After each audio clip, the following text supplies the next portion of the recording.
بەناوی خوای بەخشندەی میهرەبان بەناوی گەلی کوردستان دانیشتنی ژمارە 9 وەرزی پاییزە لە ساڵی سێم خولی پێنجەمی پەرلەمانی کوردستان دەست پێکەین. ئەندامانی بەڕێزی پەرلەمان لە چەند ڕۆژی ڕابردووە ڕێکخراوی تیرۆریستی داعش زیاتر لە جارێک هێرشی کردوتە سەر سەنگەرەکانی پێشمەرگە. بەو هۆیەوە بەداخەوە 8 پێشمەرگەی قارەمان شەهید بوون و چەند پێشمەرگەیەکیش برینارن. بەناوی پەرلەمانی کوردستانەوە سەرەڕای ڕاگەاندنی نیگەرانی قوڵمان پرسە و سەرخۆشی لە کەس و کارە سەربەرزەکانەکەین. خوا سەبووریان بدا، ئینشەڵڵا جێگەی شەهیدەکان بەهەشتە بێت و ئینشاءڵڵا برینارەکانیش بە زووترین کات چاکە بنەوە. ئومێدەکەین وەکو پەرلەمانی کوردستان خوێنی ئەو شەهیدانە ببێتە هەوێنی یەکڕیزی گەلی کوردستان بە ئاراستەی خزمەتکردنی زیاتری هاوڵاتیان و بە ئاراستەی پاراستنی خاک و خەڵکی کوردستان.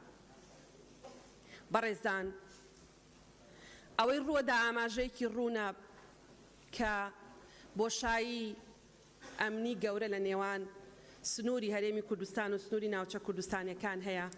بۆیە داوا لە هەردوو حکوومەتی عێراقی و حکوومەتی هەرێمەکەین بە هاو ئاهەنگی و بۆشایانە پڕ بکەنەوە، ئەو کەلێنانە پڕ بکەنەوە.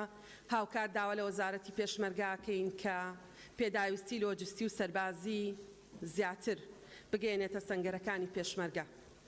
بۆ ڕێزگرتن لە ڕۆحی پاکی شەهیدەکانمان بفەرمونون دەقیقەیەک بە پێوە ڕادەوەستی.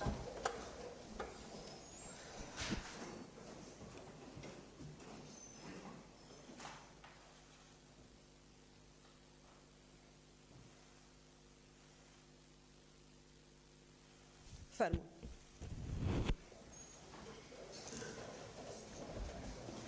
ئێستش داوا لە بەڕێز سکرتێری پەرلەمانەکەم بەرنامەی کاری کۆبوونەوە پوختەی کۆنووسی کۆبوونەوەی پێشوو ناوی ئامادە نەبووان بخوێنێتەوە. فەرموو.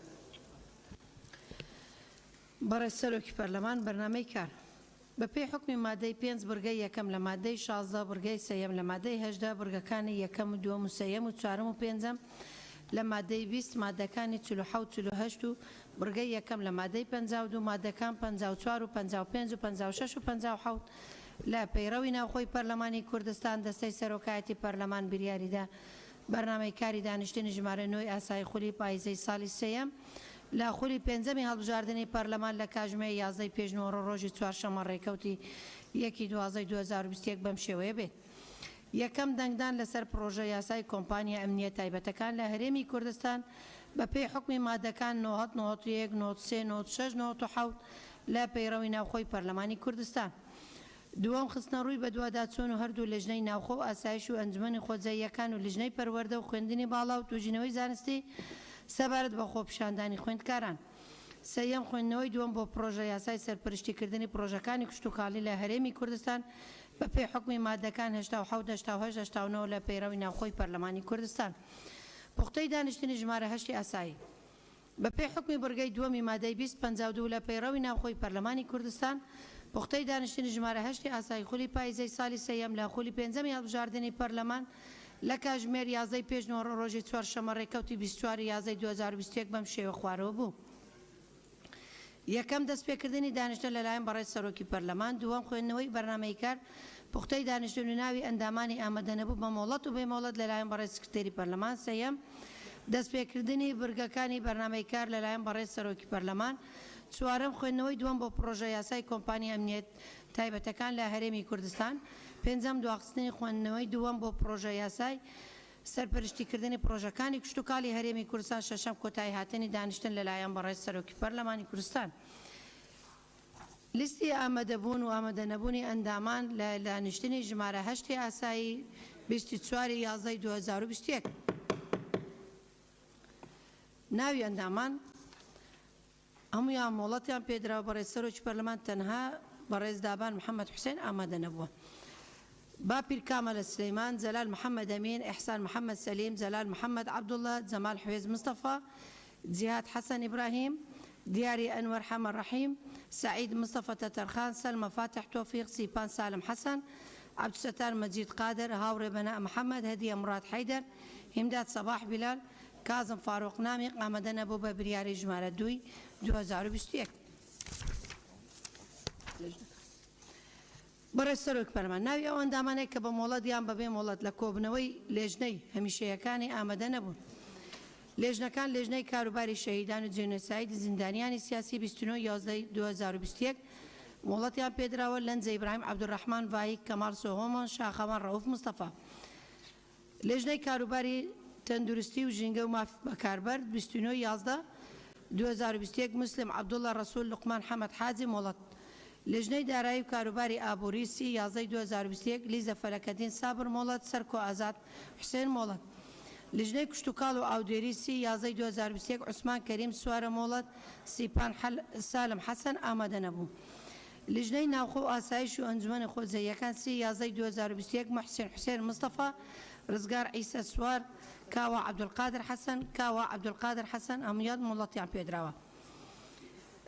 لێژنەی کاروباری یاسایی 30/11/2021 کاوە عەبدولقادر حەسەن ببورن مۆڵەت پێدراوە. زۆر سپاس.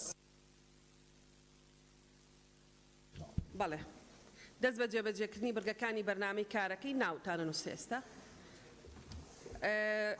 لیژنەی سەرۆکاتی لیژنەی ناوخۆ سەرۆکاتی لیژنەی یاسایی فەرموون ناوی ئەو بەڕێزانە بنووسە کە دەستیان مەرجکرێتەوە.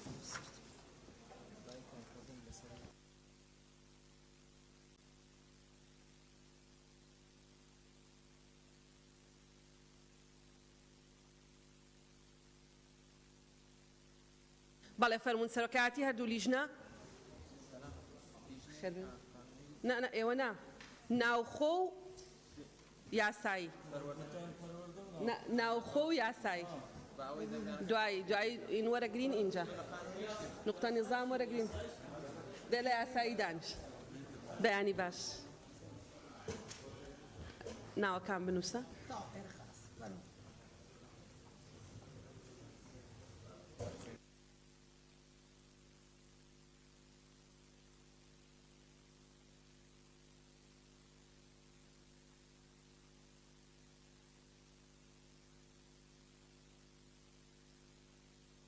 بەڕێزان ناوەکانتانە نووسین بڕگەی یەکەمی بەرنامەی کارجێبەجێەکەین دواتر وەرتان دەگرین هەموو بەڕێز ئەم بابەتە دەنگدانە ئێستش هەر هەموو لە ژوورەوەن ئەو پەڕینی و سەعاتی پێویستە هەر بەپێی ئەم پەیڕەوەش نەقابلە بۆ دواخستن و نەقابلە بۆ هیچ بێ لە ماوەی هەفتەیەکا دەنگی پێ بدرێ دوایی ئەمانەی کە ناوتان نووسیوە هەر هەمووتان وەردەگیرە. یاڵ پێشەوەی بچینە سەر بڕگەی 2 فەرموو. بەڕێز سەرۆکی پەرلەمان بۆ سەرۆکاتی پەرلەمانی کوردستان بابەت راپۆرتی دەنگدان لژنەی کاروباری یاسایی و لژنەی ناوخۆ و ئاسایش و ئەنجومەنە خۆجیەکان ڕۆژی سێشەممە ڕێکەوتی 30/11/2021 کاتژمێر 12 نیوەڕۆ کۆبوونەوەی ئاوبەشیان ئەنجامدا بۆ تاوتۆیەکردن و داڕشتنەوەی ئەو پێشنیارانەی کە لەلایەن ئەندامانی پەرلەمانەوە پێشکەش کراون سەبارەت بە پرۆژە یاسایی کۆمپانیا ئەمنیە تایبەتەکان لە هەرێمی کوردستاندا عێراق لە دانیشتنی خوێندنەوەی دووەمدا دوای گفتوگۆکردن و تاوتۆیەکردن لژنەکان گەیشتنە ئەم ئەنجامانەی خوارەوە. سەبارەت بە ناونیشان 2 پێشنیار هەیە. پێشنیاری یەکەم ناونیشانەکە بەم شێوەیە لێ بکرێت پرۆژە یاسای کۆمپانیاکانی پاسەوانی لە هەرێمی کوردستاندا عێراق. پێشنیاری دووەم وەک خۆی پرۆژە یاسای کۆمپانیا ئەمنیە تایبەتەکان لە هەرێمی کوردستاندا عێراق.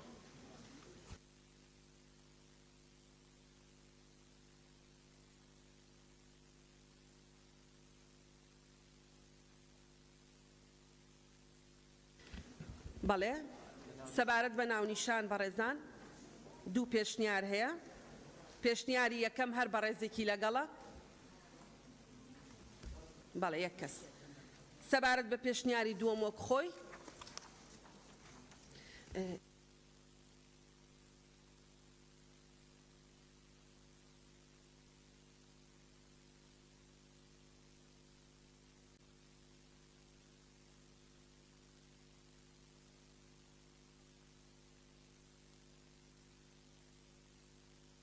بەدەنگی 76 ئەندامی پەرلەمان پەسەند کرا. مادەی 1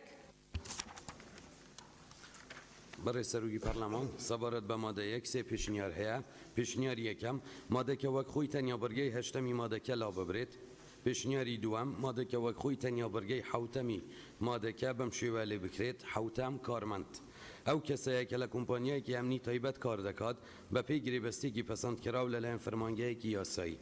پێشنیاری سێەم وەک خۆی مادەی یەک بۆ مەبەستی حکومەکانی ئەم یاسایە دەستەواژانەی خوارەوەمانەکانی بەرامبەریان دەگەێنن. یەکەم هەرێم هەرێمی کوردستان داش عێراق، دووەم وەزارەتی ناوخۆی هەرێم، سێەم وەزیری ناوخۆی هەرێم، چوارەم بەڕێوەبەراتی کۆمپانیا ئەمنیە تایبەتەکان لە وەزارەت، پێنجەم فەرمانگەی یاسایی لە وەزارەت، شەشەم کۆمپانیا ئەو کۆمپانیا ئەمنیە تایبەتانەیە کە لە هەرێم دامەزراوە یان لقی کۆمپانیایەکی بیانی تۆمارکراو لە هەرێم بە پێی یاسا کۆمپانیەکانی عێراقی ژمارە 21 ساڵی 1997 هەموارکرا و بەرکار لە هەرێم کە بەپێی حکومەکانی ئەم یاسا وڵات درراوە. حوتەم کارمەند ئەو کەسەیە کە کاری ئەمنی دەکات لە کۆمپانیا بەپێی گرێبەستێکی پەسەندکراو لەلایەن فەرمانگەی یاساییەوە. هەشتەم سەگی پاسەوانی ئەو سەگەیە کە بوو کارەکانی پاسەوانی و ئەمنی بەکاردێت. نوێیان وڵات ڕێگەپێدانی کارکردنی کۆمپانیای ئەمنی تایبەتە لەلایەن وەزارەتەوە بەپێی حکومەکانی ئەم یاسایە. بەڵێ بەڕێزان مادەی یەک سێ پێشنیار هەیە، هەر بەڕێزێ لەگەڵ پێشنیاری یەکەمە کەسی لەگەڵ نییە، هەر بەڕێزێ لەگەڵ پێشنیاری دووەمە کەسی لەگەڵ نییە، هەر بەڕێزێ لەگەڵ پێشنیاری سێمە.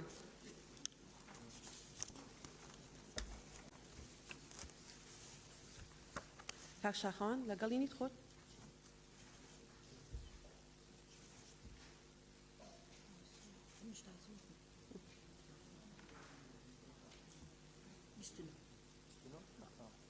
بەدەنگی 77 ئەندامی پەرلەمان پەسەند کرد.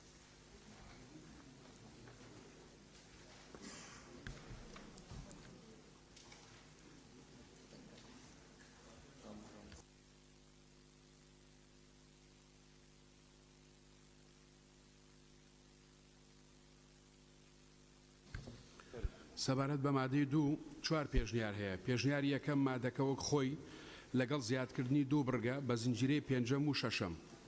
پێنجەم ڕەخساندنی هەلی کار، شەشەم ڕێخستنەوەی کاری پاسەوانی تایبەت. پێشنیاری دووەم مادەکە وەک خۆی تەنیا بڕگەی دووەم بەم شێوەی لێ بکرێت. دووەم کاری کۆمپانیا بۆ بەجێگەیاندنی ئەرکەکان و پاراستنی جان و سەروماڵی هاوڵاتیان و شوێنی کۆمپانیاکان و دامەزراوەکان و دام و دەستگاکان لە چوارچێوەی یاسا بەرکارەکانی هەرێم. پێشنیاری سێەم مادەکە وەک خۆی تەنیا بڕگەی چوارەم لا ببرێت.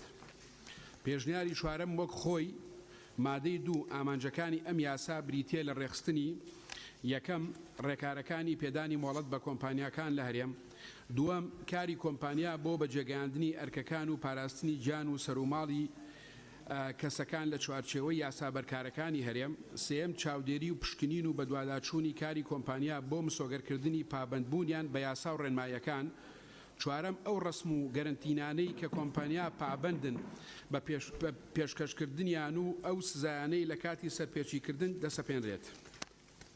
سپاس.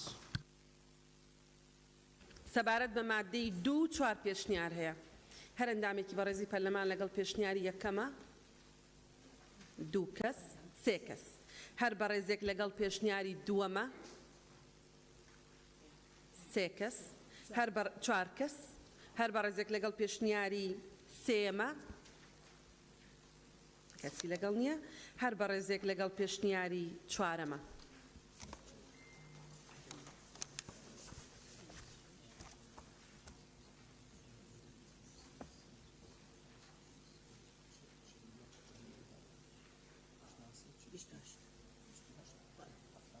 بەدەنگی 73 ئەندامی پەرلەمان پەسەند کرد.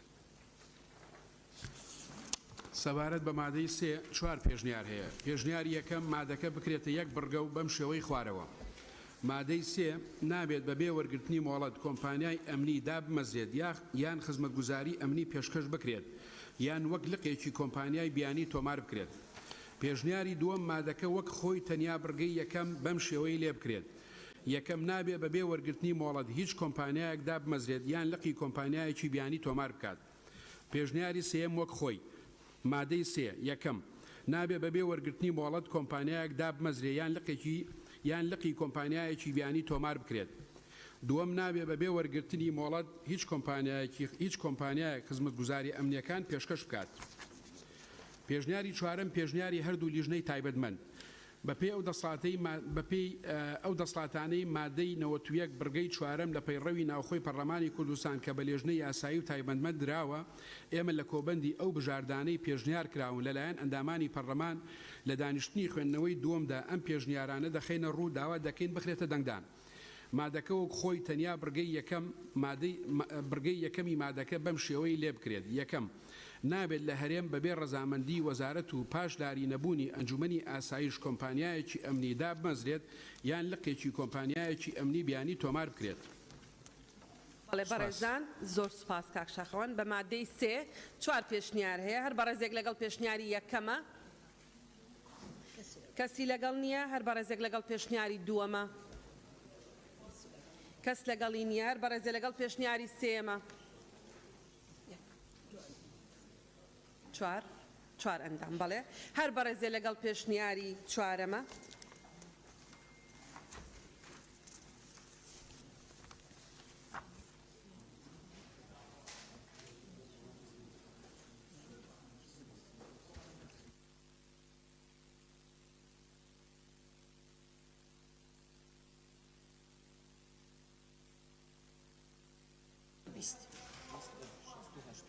بەدەنگی 6 ئەندامی پەرلەمان پەسەند کرد، 68 ئەندامی پەرلەمان پەسەند کرد.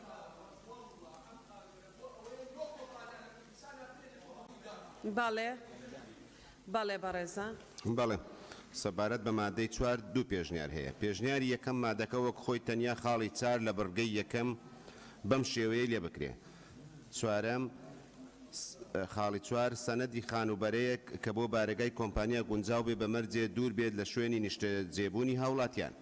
پێشنیاری دووەم وەک خۆی مادەی 4 داواکاری وەرگرتنی مۆڵەت پێشکەش بە وەزارەت دەکرێت بەپێی ئەم مەرجانەی خوارەوە. یەکەم ئەگەر کۆمپانیەکان نیشتیمانی بێت پێویستە ئەمانەی خوارەوە هاوپێچی داواکاریەکە بکرێت. یەکەم بەڵگەنامەی دامەزراندن کە مەبەستەکەی تێیدا ڕوون کرابێت. دووەم ناوی دامەزرێنەرانی. سێیەم ناوی بەڕێوەبەری ڕێپێدرا و ئەندامانی ئەنجومەنی کارگەڕی کۆمپانیای پشکدار. چارەم سەنەدی خانوبەرەیەک کە بۆ بارگای کۆمپانیا گونجاو بێ. پێنجەم لیستێک بەناو ژمارە و جۆری ئەو چەک و کەلوپەلانە سەربازیانەی لەگەڵ سەرچاوی دابینکردنیان کە کۆمپانیا پێویستی پێیەتی.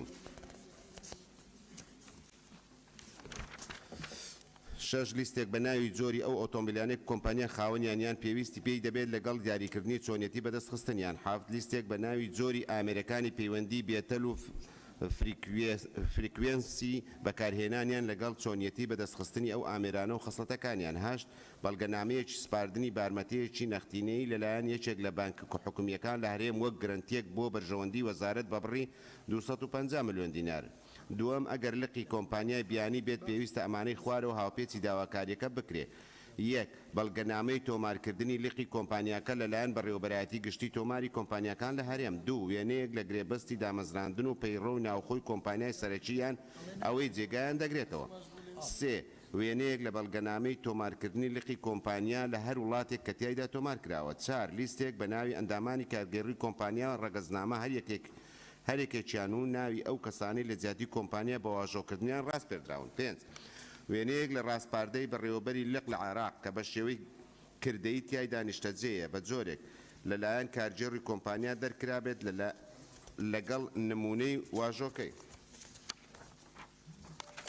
6 وێنەیەک لە دوایین ژمێری کۆتایی کۆمپانیا لەگەڵ دوو وێنە لە راپۆرتی ئەنجومەنی کارگێڕیان دەستەی گشتی کە هاوپێچیان پاشکۆی ئەم ژمێرانەیە. 7 ژمارەی ئەو چەکانەی کۆمپانیا پێویستی پێیان دەبێت لەگەڵ جۆر و ژمارەکانیان و تەقەمەنی و شوێنی دروستکردنیان. 8 ژمارەی ئۆتۆمبیلەکان و جۆرەکانی و شوێنی دروستکردنیان و ژمارەی تابلۆ و تۆمارکردنیان بەو مەرجەی بە ناوی کۆمپانیا تۆمار بکرێت لە فەرمانگەیەکی هاتوچۆی تایبەتمەند. 9 خستنە ڕوویەک بە ئامێری بێتەلەکان کە جۆر و ژمارەی زنجیرەیی و شوێنی دروستکردن و خەسڵەتە هونەریەکانی دیکەیان لەخۆ بگرێت. بۆ مەرجەی تەنیا بۆ پەیوەندیکردن تەرخان کرابێت و ملکەس دەبێت بۆ پشکنینی وردی لەلایەن وەزارەتەوە.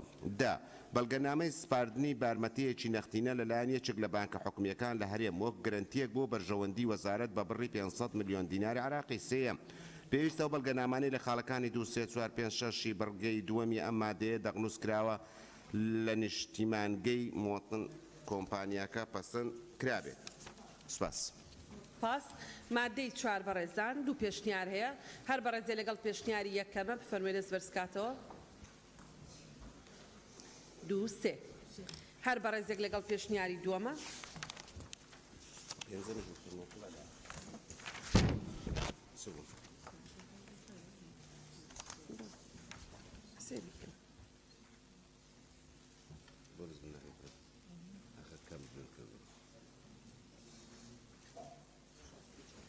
بەدەنگی 64 ئەندامی پەرلەمان پەسەندکرا مادەی پێ سەبارەت بە مادەی 5 دوو پێشنیار هەیە پێشنیار یەکەم مادەکە وەک خۆی تەنیا بڕگەکانی یەکەم و سێم بەم شێوەی خوارەوەی لێ بکرێت یەکەم پێویستە لەسەر لایەنی تایبەتمەند بڕوانێتە داواکاری پێدانی مۆڵەت لە ماوەی 6 ڕۆژ لە ڕێکەوتی وەرگرتنی داواکاریەکە سێم داواکاری لە کاتی چارەسەرکردنی هۆی ڕەتکردنەوەی بۆی هەیە داواکاریەکی نوێ پێشکەش بکە پێشنیاری دووەم وەک خۆی مادەی 5 یەکەم پێویستە لەسەر وەزارەت بڕوانێتە داواکاری پێدانی مۆڵەت لە ماوەی 6 ڕۆژ لە ڕێکەوتی وەرگرتنی داواکاریەکە دووەم لە حالەتی ڕەتکردنەوەی داواکاری پێویستە بڕیاری ڕەتکردنەوە نووسرا و هۆدار بێت و لە ماوەیەک زیاتر نەبێت لە 15 ڕۆژ لە ڕێکەوتی بڕیارەکە بە داواکار ڕادەگەیەندرێت سێم داواکار لە کاتی نەمانی هۆی ڕەتکردنەوە بۆی هەیە داواکاریەکی نوێ پێشکەش بکات چوارەم ئەگەر وەزارەت ڕەزامەند بێت لەسەر داواکاریەکە ئەوە پێویستە لەسەری ئەم ڕەزامەندیە بە داواکاری مۆڵەت ڕابگەێنێت بۆ دانی ڕسمی مۆڵەتی دیاریکراو کە لە خشتەی پاشکۆی ئەم یاسایە داهاتوون بەو مەرجەی لە ماوەیەک زیاتر نەبێت لە 30 ڕۆژ لە ڕێکەوتی پێڕاگەیاندنی بە ڕەزامەندی ڕسمەکە بدات و لە کاتی نەدانی ڕسمەکە لە ماوەی دیاریکراودا بەبێ پاساوێکی ڕەوە ئەوە بڕیاری پێدانی مۆڵەتەکە بە هەڵوەشاوە دادەندرێت سپاس بەڵێ زۆر سپاس مادەی 5 دوو پێشنیارەیە بەڕێزێک لەگەڵ پێشنیاری یەکەمە دەست بەرزکاتەوە بەڵێ یەک لەحزە با لە لیژنەی یاسایی پرسی یەک لەحزە بەڵێ بەڕێز سەرۆکی لیژنەی یاسایی پێشنیاری کاک بەڵێن بەڕێز سەرۆکی پەرلەمان لەسەر مادەی 5 لەسەر مادەی 5 نو ئەندام پەرلەمان قسەیان کردیە کاک بەڵێن تەسەلسولەکەی یەکەم کەس بوو ڕوونکردنەوەی داوە لەگەل پێشنیاری کردیە بەپێی پاساوێکی ڕەوە مەسەح بێ چۆن هەشت کەس نه ئەوە لای من کاک بەڵێن دڵنیا بە سەر مادە 5 نو کەس نو ئەندام پەرلەمان قسەیان کردیە جەنابەت یەکەم کەسی توضیح الدواء لبشي كمي قصة كردنت بشي دوام دعوت كرديا ببي باسويك يا روامة سحبه هو تفاصيل لي من هيا دو بري سرك بالله مو بقول بالين دلنيابي شيرين خان دواي جناب قصة كرديا كاك كاروان شيخ ظاهر كاك دكتور ريبوار كاك مام سرجنار خان دكتور شایان دكتور اسماعیل نازانم یعنی بس من هیچ گمانم نیه هیچ یک لم برادرانه پشگیری جناب نکردیه بله سپاس ماده 5 دو پێشنیار هەیە پێشنیاری یەکەم هەرەندامێکی بەڕێزی پەرلەمانی لەگەڵە کەسی لەگەڵ نییە هەرەندامێکی بەڕێزی پەرلەمان لەگەڵ پێشنیاری دووەمە بەڕێزان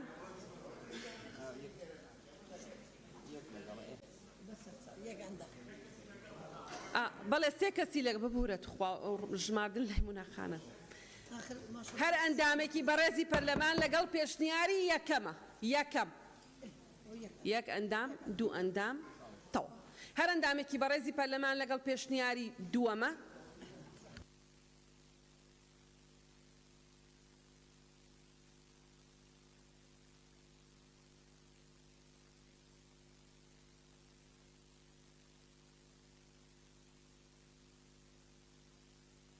بەدەنگی هەفتاوێک ئەندامی پەرلەمان پەسەند کرا مادەی 6مان بۆ بخوێنەوە فەرموون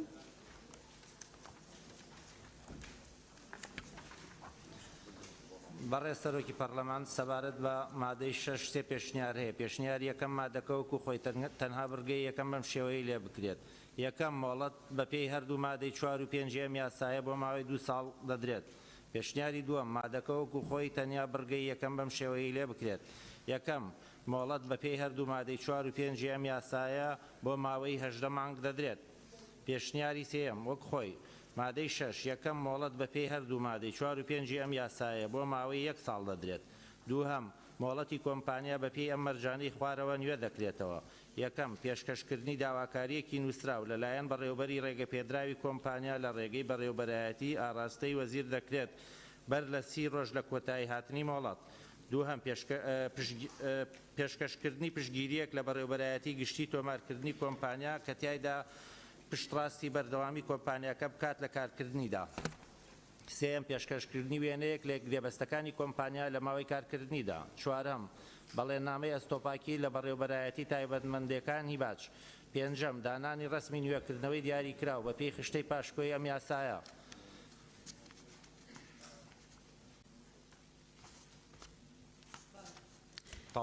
بەڵێ بەڵێ سپاس. مادەی 6 سێ پێشنیار هەیە هەر بەڕێزێک لەگەڵ پێشنیاری یەکەمە. 1 2 3 بەڵێ هەر بەڕێزێک لەگەڵ پێشنیاری دووەمە بەڕێزان. 3 هەر بەڕێزێک لەگەڵ پێشنیاری سێمە بەڕێزان.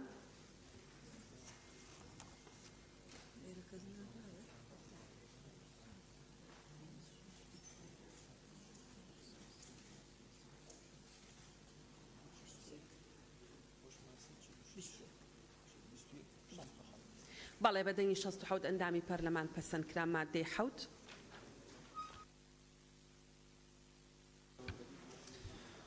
بەڕێز سەرۆکی پەرلەمان سەبارەت بە مادەی 7 5 پێشنیار هەیە. پێشنیار یەکەم مادەکەوەکو خۆی تەنها بڕگەی حوتەم بەم شێوەیە لێ بکرێت. حوتەم ڕێژەی هاوڵاتیانی نیشتەجێی هەرێم لە 90 لە سەدی کارمەندانی کەمتر نەبێت ئەگەر کۆمپانیا نیشتمانی بێت و لە 75 لە سەدی کارمەندانی کەمتر نەبێت ئەگەر لقی کۆمپانیایەکی بیانی بێت. پێشنیاری دووەم مادەکەوەکو خۆی لەگەڵ زیادکردنی بڕگەیەک بە زنجیرەی هەژدەیەم و بەم شێوەیە خوارەوە. هەژدەیەم پاراستن و خراپ بەکارهێنانی تۆڕەکانی پەیوەندیکردن و زانیاری نیشتمانیەکان کە پەیوەندی بە ئاسایشی هەرێمی کوردستانەوە هەیە. پێشنیاری سێم مادەکە وەک خۆی تەنیا بڕگەی حوتەم بەم شێوەیە لێ بکرێت. حوتەم ڕێژەی هاوڵاتیانی نیشتەجێی هەرێم لە 90 لە سەدی کارمەندەکانی کەمتر نەبێت ئەگەر کۆمپانیا نیشتمانی بێت و لە 70 لە سەدی کارمەندانی کەمتر نەبێت ئەگەر لقی کۆمپانیای بیانی بێت.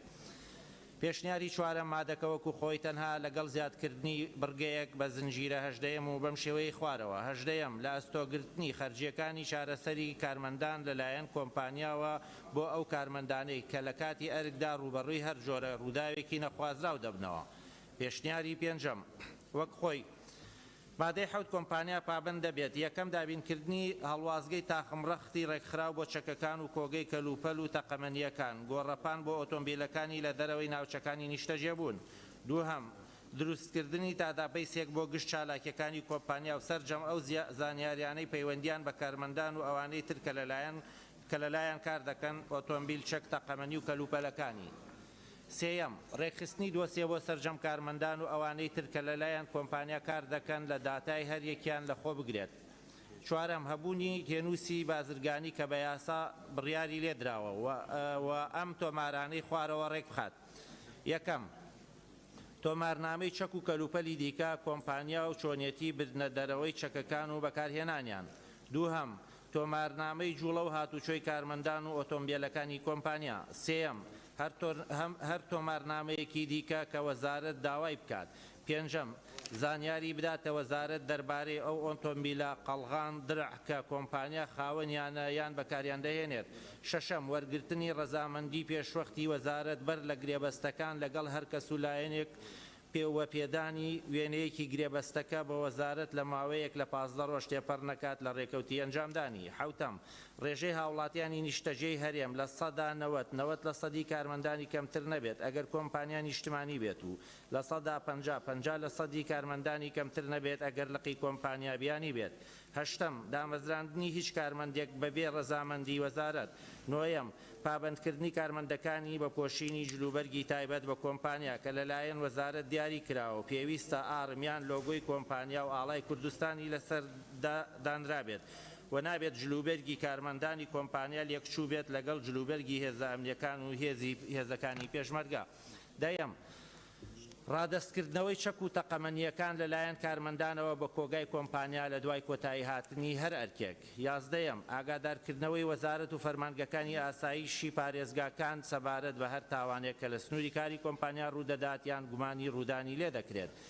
12 بەکارنەهێنانی هێز دژی هەر کەسێک یان کۆمەڵە کەسێک بێجگە لە حاڵەتی بەرگریکردنی ڕەوانە بێت بە پێی حکومەکانی یاسای سزادانی عێراقی ژمارە 111 ساڵی 1969 هەموارکراو بەرکاریان هەر یاسایەکی دیکە کە جێگەی بگرێتەوە یاساکانی دیکەی پەیوەندیدار. 13 دڵنیاییکردنی تامین بەرامبەر بەو مەترسیانەی دەرەنجامی چالاکیەکانی لە لای کۆمپانیای دڵنیایی متمانە پێکراو لە هەرێم. 14 دانانی ئەو ڕسمانەی لە ئەستۆیەتی بەپێی خشتەی پاشکۆی ئەم یاسایە. 15 دروستکردنی ناسنامەی کارمەندەکان لە وەزارەت و نوێکردنەوەی بە شێوەیەکی ساڵانە. 16 دەرکردنی ناسنامەی هەڵگرتنی چەک بۆ کارمەندان لە وەزارەت و نوێکردنەوەی بە شێوەیەکی ساڵانە. 17 دەرکردنی باجی بەکارهێنانی ئۆتۆمبیلی کۆمپانیا لە وەزارەت و نوێکردنەوەی بە شێوەی ساڵانە. بەڵێ زۆر سپاس کاک باڵام بۆ. سەبارەت بە مادەی 5 پێشنیار هەیە. پێشنیاری یەکەم کەی لەگەڵە؟ 2 پێشنیاری دووەم کەی لەگەڵە؟ 1 کەس. پێشنیاری سێم کەی لەگەڵە؟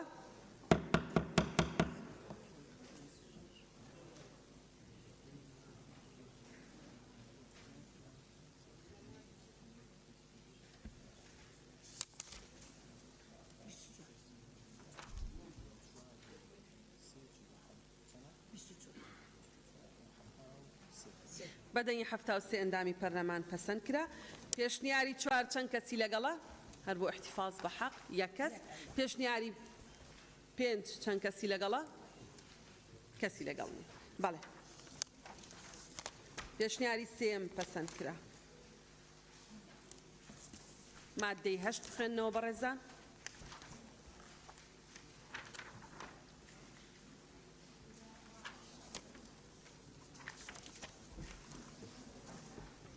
سەبارەت بە مادەی 8 دوو پێشنیاری هەیە. پێشنیاری یەکەم وەک خۆی مادەی 8 ئەو کارانەی کۆمپانیا قەدەغەکراون. یەکەم هەر چالاکیەک لە دەرەوەی چوارچێوەی پێشکەشکردنی خزمەتگوزاریە ئەمنیەکان. دووەم بەکارهێنانی چەک و تەقەمەنی و ئامیرەکانی پەیوەندی بێجگە لە ئەو بوارانەی ڕێگەپێدراون. سیەم بەکارهێنانی ئۆتۆمۆبیلەکانی کۆمپانیا لە دەرەوەی ئەو ناوچانەی بۆیان دیاری کراوە. چوارەم خەوەندەرەتی یان بەکارهێنانی هەر ئۆتۆمۆبیلێکی قەلغان مەگەر بە ڕەزامەندی وەزارەت هێنرابێتە ناوەوە ناوەی هەرێم ئەگەر هاوردە کرابێتن یان لەلایەن کارگەی مۆڵەتدراو لەلایەن وەزارەتەوە لە ناو هەرێم کرابێت بە قەلغان. پێنجەم بەردەستکردن یان ئەمبارکردن یان مامەڵە پێکردنی چەکی ئاگری مۆڵەت پێدراو چەکی جەنگی و کەرەستەی شیاو بۆ تەقەوە یان تەقەمەنی. شەشەم هەر چالاکیەک بێتە مایەی هەڕەشەکردن لە ئاسایش و سەقامگیری هەرێم یان یەکەتی گەل و خاکەکەی. هەفتەم دروستکردنی ڕێکخستنێکی سەربازی یان ناسەربازی. هەشتەم هەر کارێک بێتە مایەی دەستێوەردان لە کاروباری ناوخۆی هەر وڵاتێکی دیکە یان لێدانی بەرژەوەندیەکانیان.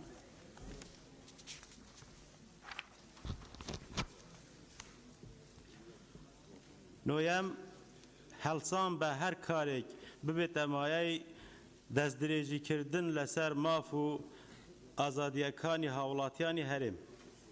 دەیەم خەوەندەرەتی ئەو چەکە قەبارەی فیشەکەکانی زیاتر بێتن لە 7 ملیم 62 جگە لە ئەو دەمانجەی قەبارەی فیشەکەکانیان 9 ملیم میانە. 11 خواندراتی یان بەکارهێنانی چەکی بێدەنگ 12 گواستنەوەی چەک و تەقەمەنی و کەلوپەلی سەربازی لە شوێنێک بۆ شوێنێکی دیکە بە بێ ڕەزامەندی پێشوەختەی وەزارەت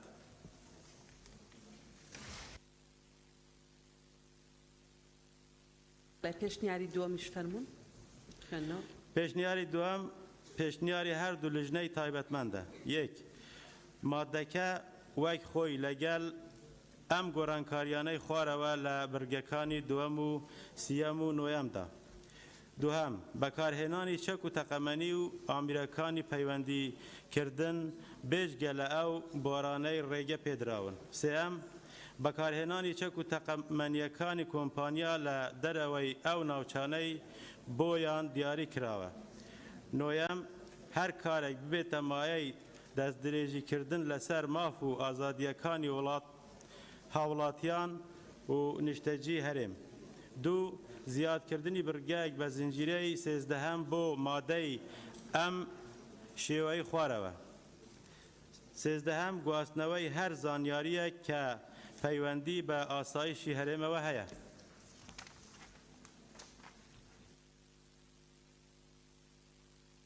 سەبارەت بە مادەی 8 پێشنیار هەیە بەڕێزان بەڵێ گوڵووس.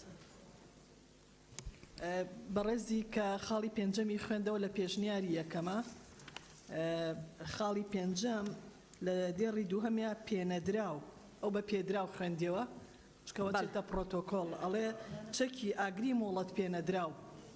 وتم ئەوە بۆی ڕاست بێتەوە. بەڵێ زۆر سپاس بۆ بەڕێز. مادەی 8 پێشنیار هەیە بەڕێزان. پێشنیاری یەکەم هەر بەڕێزێکی لەگەڵە یەک ئەندامی لەگەڵە. پێشنیاری دووەم هەر بەڕێزێکی لەگەڵە فەرموون.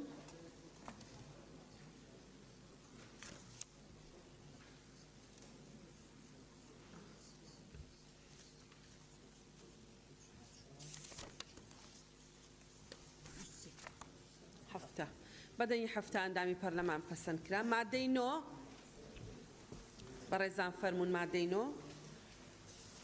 سەبارەت مادەی 9 حەوت پێشنیاری هەیە.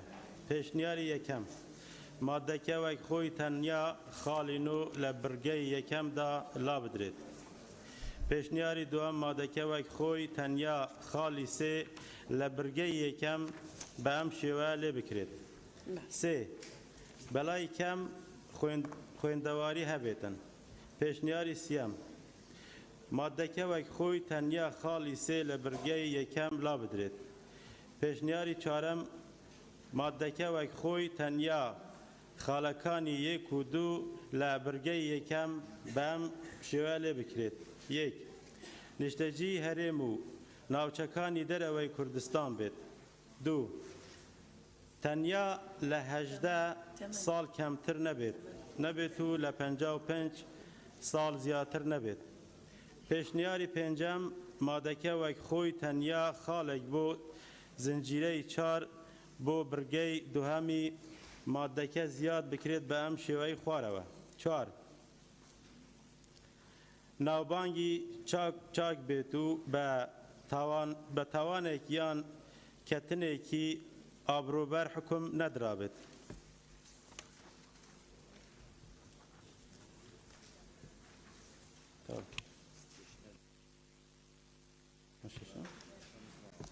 پێشنیاری شەشەم فەرموون. پێشنیاری شەشەم وەک خۆی مادەی 9 کارمەند پێویستە ئەم مەرجانەی تێدا بێت. یەکەم ئەگەر عێراقی بێت. 1 نێشتەجی هەرێم بێت. 2 تەمەنی لە 18 ساڵ کەمتر نەبێت لە 50 ساڵ زیاتر نەبێت. 3 بەلای کەم دەرچووی قۆناغی بنەڕەتی بێت. 4 لە پشکنینی تەندروستی دەرچوو بێت بە پێی راپۆرتی لیژنەیەکی پزیشکی بسپۆر لە وەزارەتی تەندروستی و بە ئەو مەرجە تەندروستیانەی کە وەزارەت دیاریان دەکات.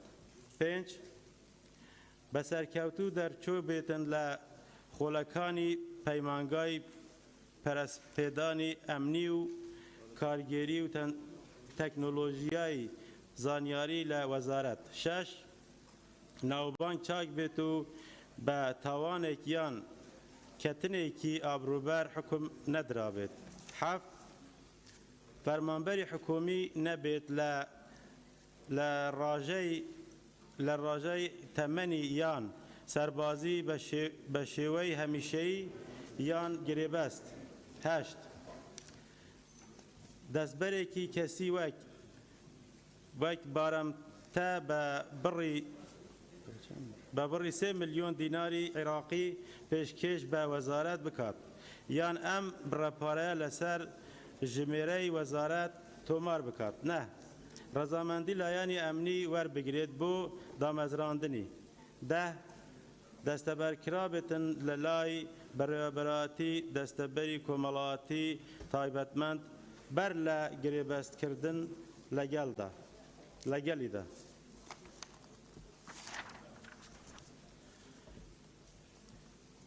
یازدە لەو خۆلانەی مەشق و ڕاهێنان دەربچێت کە لەلایەن وەزارەتەوە ڕێگە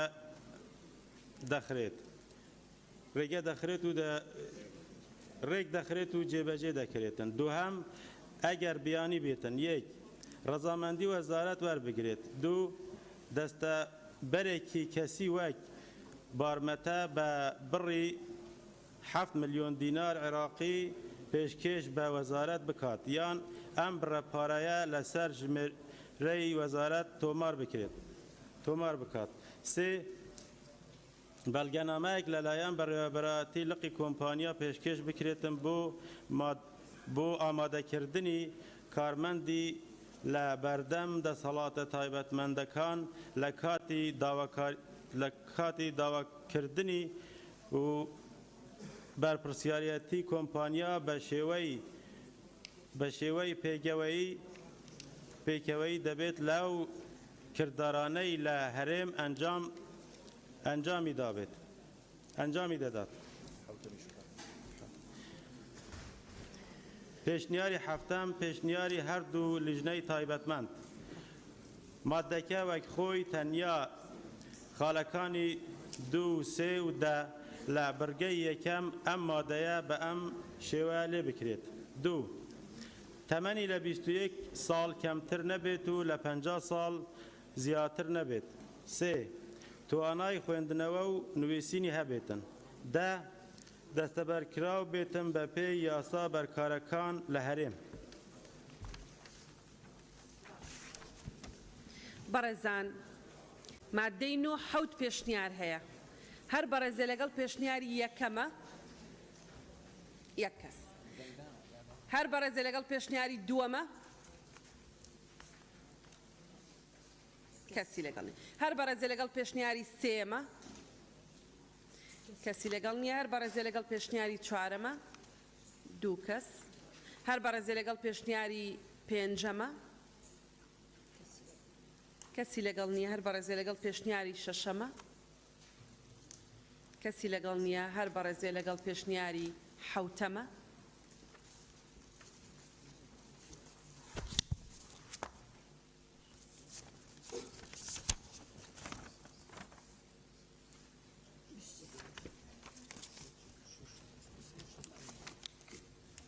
بەڵێ بەدەنگی 69 ئەندامی پەرلەمان پەسەند کرا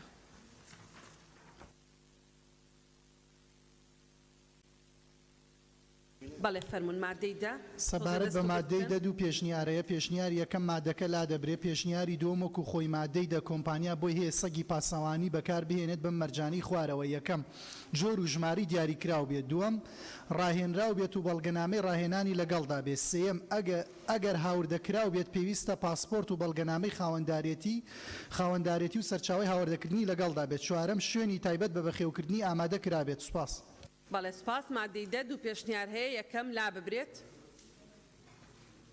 1 2 3 4 5 6 بەڵێ پێشنیاری دووەم بمێنێتەوە خۆی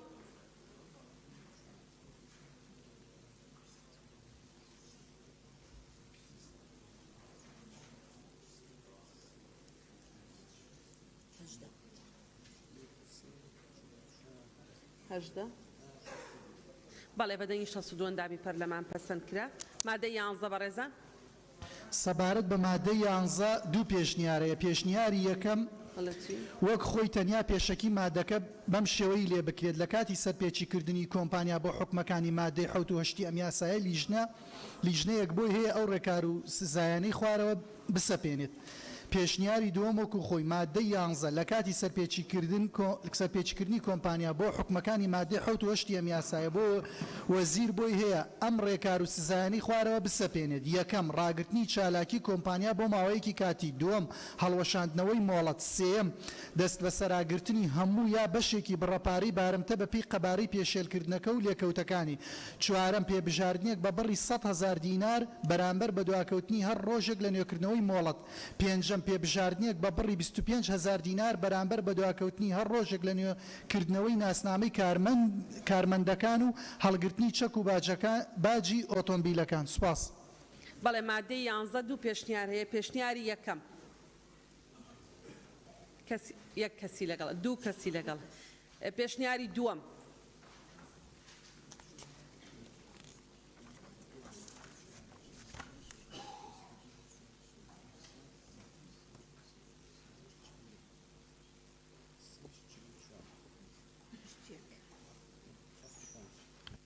لێ بەدەنگی 65 ئەندامی پەرلەمان پەسەند کرا.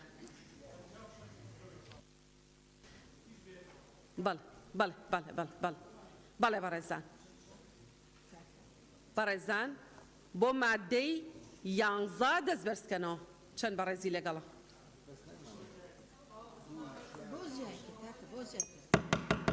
پێیز ناکات گومان هەبێ.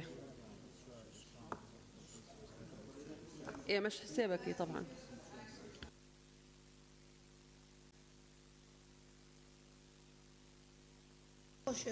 بەڵێ 66 دەنگ پەسەند کرا.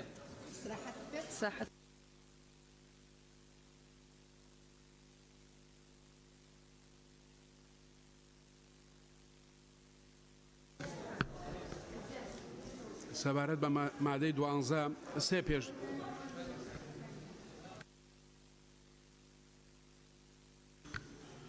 سەبارەت بە مادەی 12 سێ پێشنیار هەیە. پێشنیاری یەکەم مادەکە وەک خۆی تەنیا بڕگەی چوارەم بەم شێوەی لێ بکرێ. چوارەم لە ماوەی 6 ڕۆژ لە ڕێکەوتی هەڵۆشاندنەوەی مۆڵەت ئۆتۆمبیلە قەلغانەکان بفرۆشێتە کۆمپانیایەکی ئەمنی دیکە مۆڵەت پێدراو یان بینێرەتە دەرەوەی هەرێم بە ڕەزامەندی وەزارەت بە پێچەوانەوە لەلایەن وەزارەتەوە بە زیادکردنی ئاشکرا دەفرۆشێتە کۆمپانیایەکی تر ئەمەش بە ڕێنمایە ڕێک دەکرێت. پێشنیاری دووەم وەک خۆی مادەی 12 لە کاتی هەڵۆشاندنەوەی مۆڵەتی کۆمپانیا بە شێوەیەکی هەمیشەیی یان پاکتاوکردنی پێویستە لەسەر کۆمپانیاکان.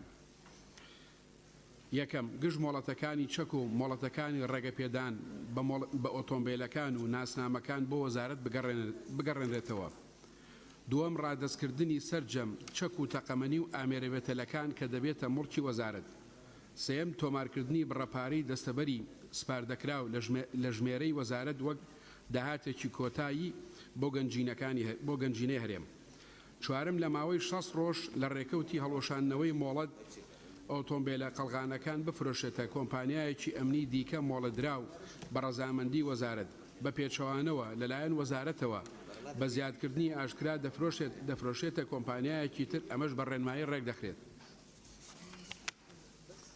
پێشنیاری سێم پێشنیاری لیژنەی تایبەتمەند مادەکە بەم شێوەی لێ بکرێت. مادەی 12 یەکەم لە کاتی هەڵۆشاندنەوەی مۆڵەتی کۆمپانیا بە شێوەیەکی هەمیشەیی یان پاکتاوکردنی کۆمپانیا لەبەر هەر هۆیەک بێت پێویستە لەسەر کۆمپانیا گشت مۆڵەتەکانی چەک و مۆڵەتەکانی ڕێگەپێدان بە ئۆتۆمبیلەکان و ناسنامەکان بۆ وەزارەت بگەڕێنرێتەوە. دووەم لە کاتی پاکتاوکردنی ئارەزومەندانەی کۆمپانیا پێویستە لەسەر کۆمپانیا لە ماوەی 6 ڕۆژ لە ڕێکەوتی پاکتاوکردنی سەرجەم چەک و تەقەمەنی و ئامێرەبێتەلەکان و ئۆتۆمبیلە قەلغانەکان بفرۆشێتە لایەنێکی دیکە مۆڵەدراو بە ڕەزامەندی وەزارەت و بە پێچەوانەوە لەلایەن وەزارەتەوە بە زیادکردنی ئاشکرا دەفرۆشێتە لایەنە مۆڵەتدراوەکان و ئەمەش بە ڕێنمایی ڕێک دەخرێت کە وەزیر دەری دەکات.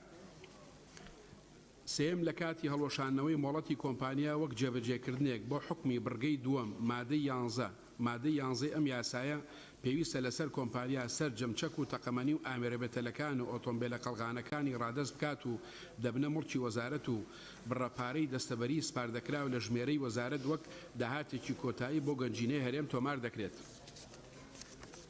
سوپاس. بەڵێ زۆر سوپاس. مادەی 12 سێ پێشنیار هەیە.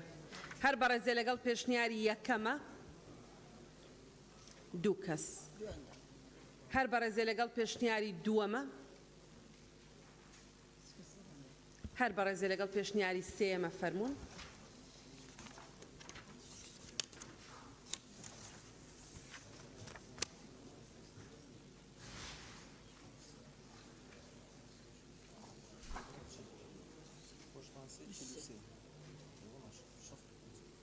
بەڵێ بەدەنگی 65 ئەندامی پەرلەمان پەسەند کرد.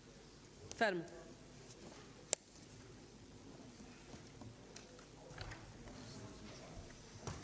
بەڕێز سەرۆکی پەرلەمان سەبارەت بە مادەی 13 هیچ پێشنیارێک نییە وەک خۆی. مادەی 13 لە کاتی سەرپێچیکردنی حکومەکانی ئەم یاسایە جگە لە حکمی مادەکانی 8 و 7 و وەزیر بۆی هەیە کۆمپانیا سزا بدات بە پێبژاردنێک کە لە 3 ملیۆن دینار کەمتر نەبێت و لە 20 ملیۆن دینار زیاتر نەبێت. بەڵێ مادەی 13 بەڕێزێکی لەگەڵە وەک خۆیەتی ئیزافەی نییە هیچ شتێکی نییە.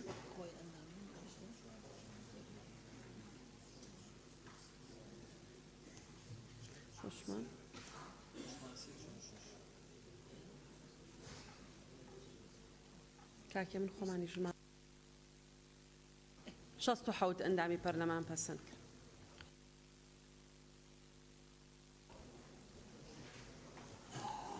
بەڕێز سەرۆکی پەرلەمان سەبارەت بە مادەی 14 هیچ پێشنیارێک نییە وەک خۆی. مادەی 14 ئەو ڕێکار و سزایانەی کە لە مادەکانی 11 12 13 ئەم یاسایەدا دەقموسکراون ڕێگر نابێت لە داواکردنی قەرەبوو لە کۆمپانیای سەرپێچی کار لە بری ئەو زیانانەی دەرئەنجامن بۆ چالاکیەکانی بە پێی حکومەکانی یاسای بەرکار. بەڵێ مادەی 14 بەڕێزان یەک پێشنیازە وەک خۆی هەر بەڕێزێکی لەگەڵە.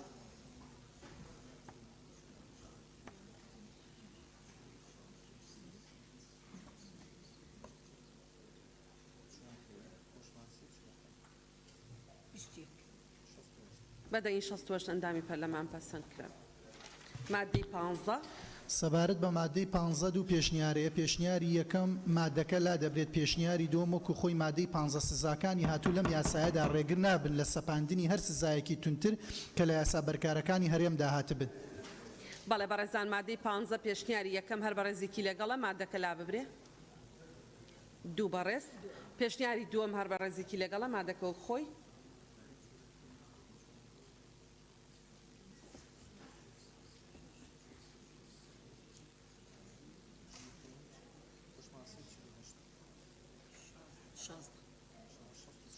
شەست و چوار دەنگ پەسەند کرا بە 64 دەنگ پەسەند کرا.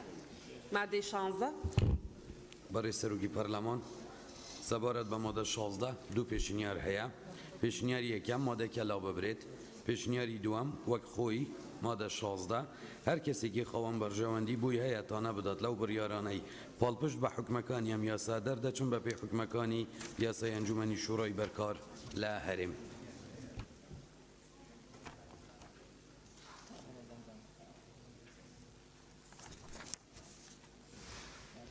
بەڵێ مادەی 16 دوو پێشنیار هەیە. بەڕێزان هەر بەڕێزێک لەگەڵ پێشنیاری یەکەمە یەک کەس هەر بەڕێزێ لەگەڵ پێشنیاری دووەمە.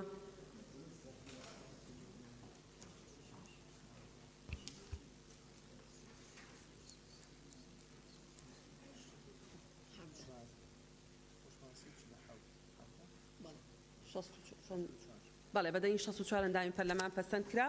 شیرین خان تێبینێکی بۆ ناردوم شیرین ئەمین ڕاستەکەی ئەو دووبارەکردنەوەی ناپەیڕەوی بوو. ناپەیڕەویە لە ناو پەیڕە و لە مادەی 96 ژەڵێ بێ 5 ئەندام داوێکە ڕاستەکەی تۆ ڕاستەکەی من غەڵەت بووم. بەڵێ مادەی دوایەوە تا زۆر سوپاس. بەڕێز سەرۆکی پەرلەمان سەبارەت بە مادە 17 دوو پێشنیار هەیە. پێشنیاری یەکەم مادەکە بەم شێوەیە لێ بکرێت. ئەو بڕاپارانەی لە پیادەکردنی حکومەکانی ئەم یاسایە وەردەگیرێن وەک داهاتێک بۆ گەنجینەی هەرێم تۆمار دەکرێن بەو مەرجەی ڕێژەی 15 لە سەدا 15 بوو وەزارەت تەرخان بکرێت بە مەبەستی پەرەپێدانی پێکاتەکانی وەزارەت پێشنیاری دووەم وەک خۆی مادە 17 ئەو بڕاپارانەی لە پیادەکردنی حکومەکانی ئەم یاسا وەردەگیرێن وەک داهاتێک بۆ گەنجینەی هەرێم تۆمار دەکرێن بەو مەرجەی ڕێژەی لە سەداسی بۆ وەزارەت تەرخان بکرێت بۆ مەبەستی پەرەپێدانی پێکاتەکانی وەزارەت و دابینکردنی پێدەویستیەکانی. بەڕێزان مادەی 16 دوو پێشنیارەیە بەڕێزە لەگەڵ پێشنیاری هەر بەڕێزێک لەگەڵ پێشنیاری یەکەمە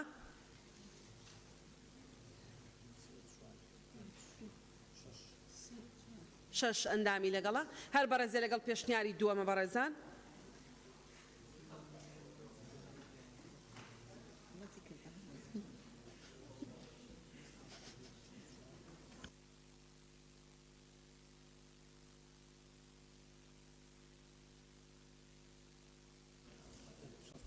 بەدەنگی 65 ئەندامی پەرلەمان پەسەند کرا. مادەی 18 بەڕێز سەرۆکی پەرلەمان سەبارەت بە مادەی 18 سێ پێشنیار هەیە. پێشنیار یەکەم ئەم مادەیە بکرێتە بڕگەیەک لە مادەی 3 بە ڕیزبەندی سێم. پێشنیاری دووەم مادەکە بەم شێوەیە لێ بکرێت. پێویستە لەسەر هەر کۆمپانیایەکی ئەمنی تایبەت کە پێش بەرکاربوونی ئەم یاسایە دامەزراوە یان تۆمار کراون لە ماوەیەک زیاتر نەبێت لە 60 ڕۆژ خۆیان لەگەڵ حکومەکانی ئەم یاسایەدا بگونجێنن. پێشنیاری سێیەم وەک خۆی مادەی 18 پێویستە لەسەر هەر کۆمپانیایەکی ئەمنی تایبەت کە پێش بەرکاربوونی ئەم یاسایە دامەزراو یان تۆمار کراون لە ماوەیەک زیاتر نەبێت لە 90 ڕۆژ خۆیان لەگەڵ حکومەکانی ئەم یاسایە بگونجێنن. بەڵێ بەڕێزان مادەی 18 سێ پێشنیار هەیە هەر بەڕێزێ لەگەڵ یەکەمە کەسی لەگەڵ نییە هەر بەڕێزێ لەگەڵ دووەمە دوو ئەندام هەر بەڕێزێ لەگەڵ سێمە.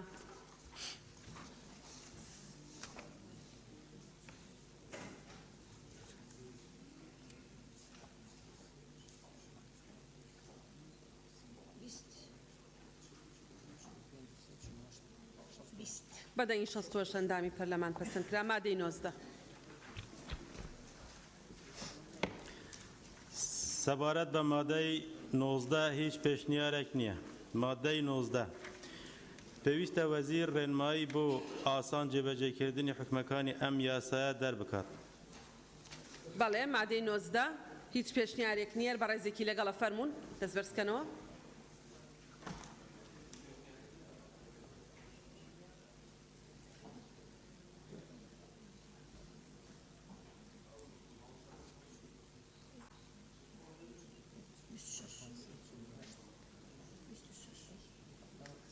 بەدەنگی 74 ئەندامی پەرلەمان پەسەند کرد. مادەی 20 بخوێنەوە فەرموون. سەبارەت بە مادەی 20 هیچ پێشنیارێک نییە. مادەی 20 پێویستە لەسەر لایەنە پەیوەنددارەکان حکومەکانی ئەم یاسایە جێبەجێ بکەن. بەڵێ هەر بەڕێزێک لەگەڵ مادەی 20 وەک خۆی فەرموون دەستبەرزکەنەوە و بەڕێزانی لەگەڵ مادەکەن.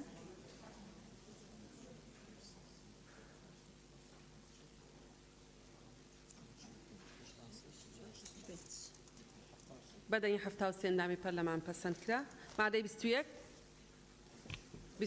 سەبارەت بە مادەی 21 هیچ پێشنیارێک نییە. مادەی 21 کار بە دەقی هیچ یاسا و بڕیارێک ناکرێت کە لەگەڵ حکومەکانی ئەم یاسایەدا ناکۆک بێت. مادەی 21 بەڕێزان هەر کەسێک پێشنیارێکی هەیە ببورن هەر کەسێ لەگەڵێتی با دەستبەرزکاتەوە. ماندوو بووم زۆرن ژمارەی مادەکە.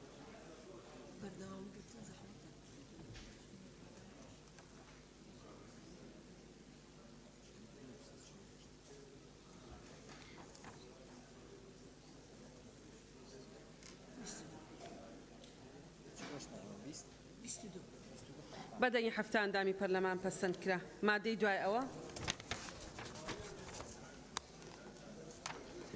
بەڵێ فەرموون بیخوێنەوە. سەبارەت بە مادەی 22 هیچ پێشنیارێک نییە. مادەی 22 ئەم یاسایە لە ڕێکەوتی بڵاوکردنەوەی لە ڕۆژنامەی فەرمی وەقاعی کوردستان جێبەجێ دەکرێت. بەڵێ بەڕێزان هەر کەس لەگەڵ مادەی 22 خۆی هیچ پێشنیارێک نییە با فەرمی دەستبەرزکاتەوە.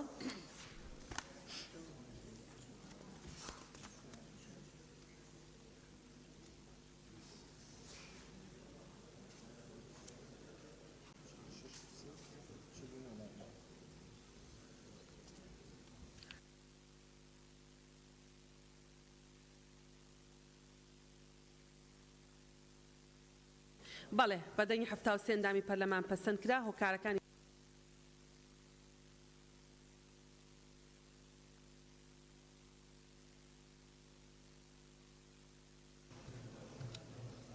فەرمونون هۆکارەکانی دەرچوان بخێنەوە کاک جەلال فەرموون. سەبارەت بە هۆیەکانی دەرچواندن و پێشنیارەیە پێشنیاری یەکەم هۆیەکانی دەرچواندن بەم شێوەی لێ بکرێت لەبەر گرنگی و هەستیاری کاری کۆمپانیا ئەمنیەکان و کاریگەری ڕاستەخۆ و ناڕاستەخۆیان لەسەر گیان و سەرۆماڵی گشتی و تایبەت لە هەرێمی کوردستان و گەشەسەندن و فراوانبوونی کەرتە خزمەتگوزاریە جۆرا و جۆرەکان و بۆ بەشداریکردنی کەرتی تایبەت لە پرۆسەی پێشکەشکردنی خزمەتگوزاریەکان ئەم یاسایە دەرچۆنرا. پێشنیاری یەکەم وەک خۆی هۆیەکانی دەرچواندن دوای ئەوەی ڕێگە بە کەرتی تایبەت دوای ئەوەی ڕێگە درا بە کەرتی تایبەت کە خزمەتگوزاری ئەمنیەکان لە هەرێم پێشکەش بکەن و لەبەر گرنگی و هەستیاری کاری کۆمپانیا ئەمنیەکان و کاریگەری ڕاستەخۆیان لەسەر گیان و سەرۆماڵی گشتی و تایبەت لە هەرێمی کوردستان ئەم یاسایە دەرچوێنرا. ئەوە دووەمە پێشنیاری دووەمە بەس لە هەرە هەردووکی نووسراوە یەکەم. بەڵێ دوو پێشنیارەیە بۆ هۆیەکانی دەرچواندن کێ لەگەڵ پێشنیار کێ لەگەڵ یەکەمە؟ 4 ئەندام. پێشنیاری دووەم کێی لەگەڵە بەڕێزان؟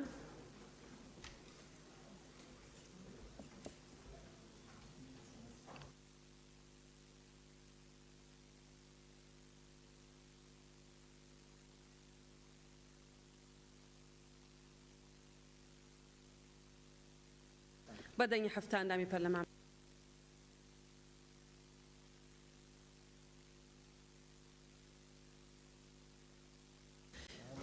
بەڕێزان کۆی یاساکە بە پاشکۆکەیەوە هەر ئەندامێکی بەڕێزی پەرلەمانی لەگەڵە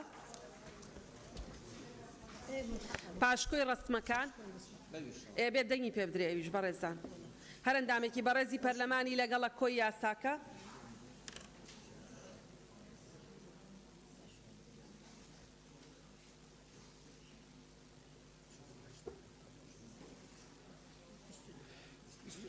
بەڵێ بەدەنگی 7 ئەندامی پەرلەمان پەسەند کرا پیرۆزبایی لە خۆمان لەگەلی کوردستانەکەین بە بۆنەی پەسەندکردنی یاسای کۆمپانیا ئەمنیە تایبەتەکان لە هەرێمی کوردستان عێراق.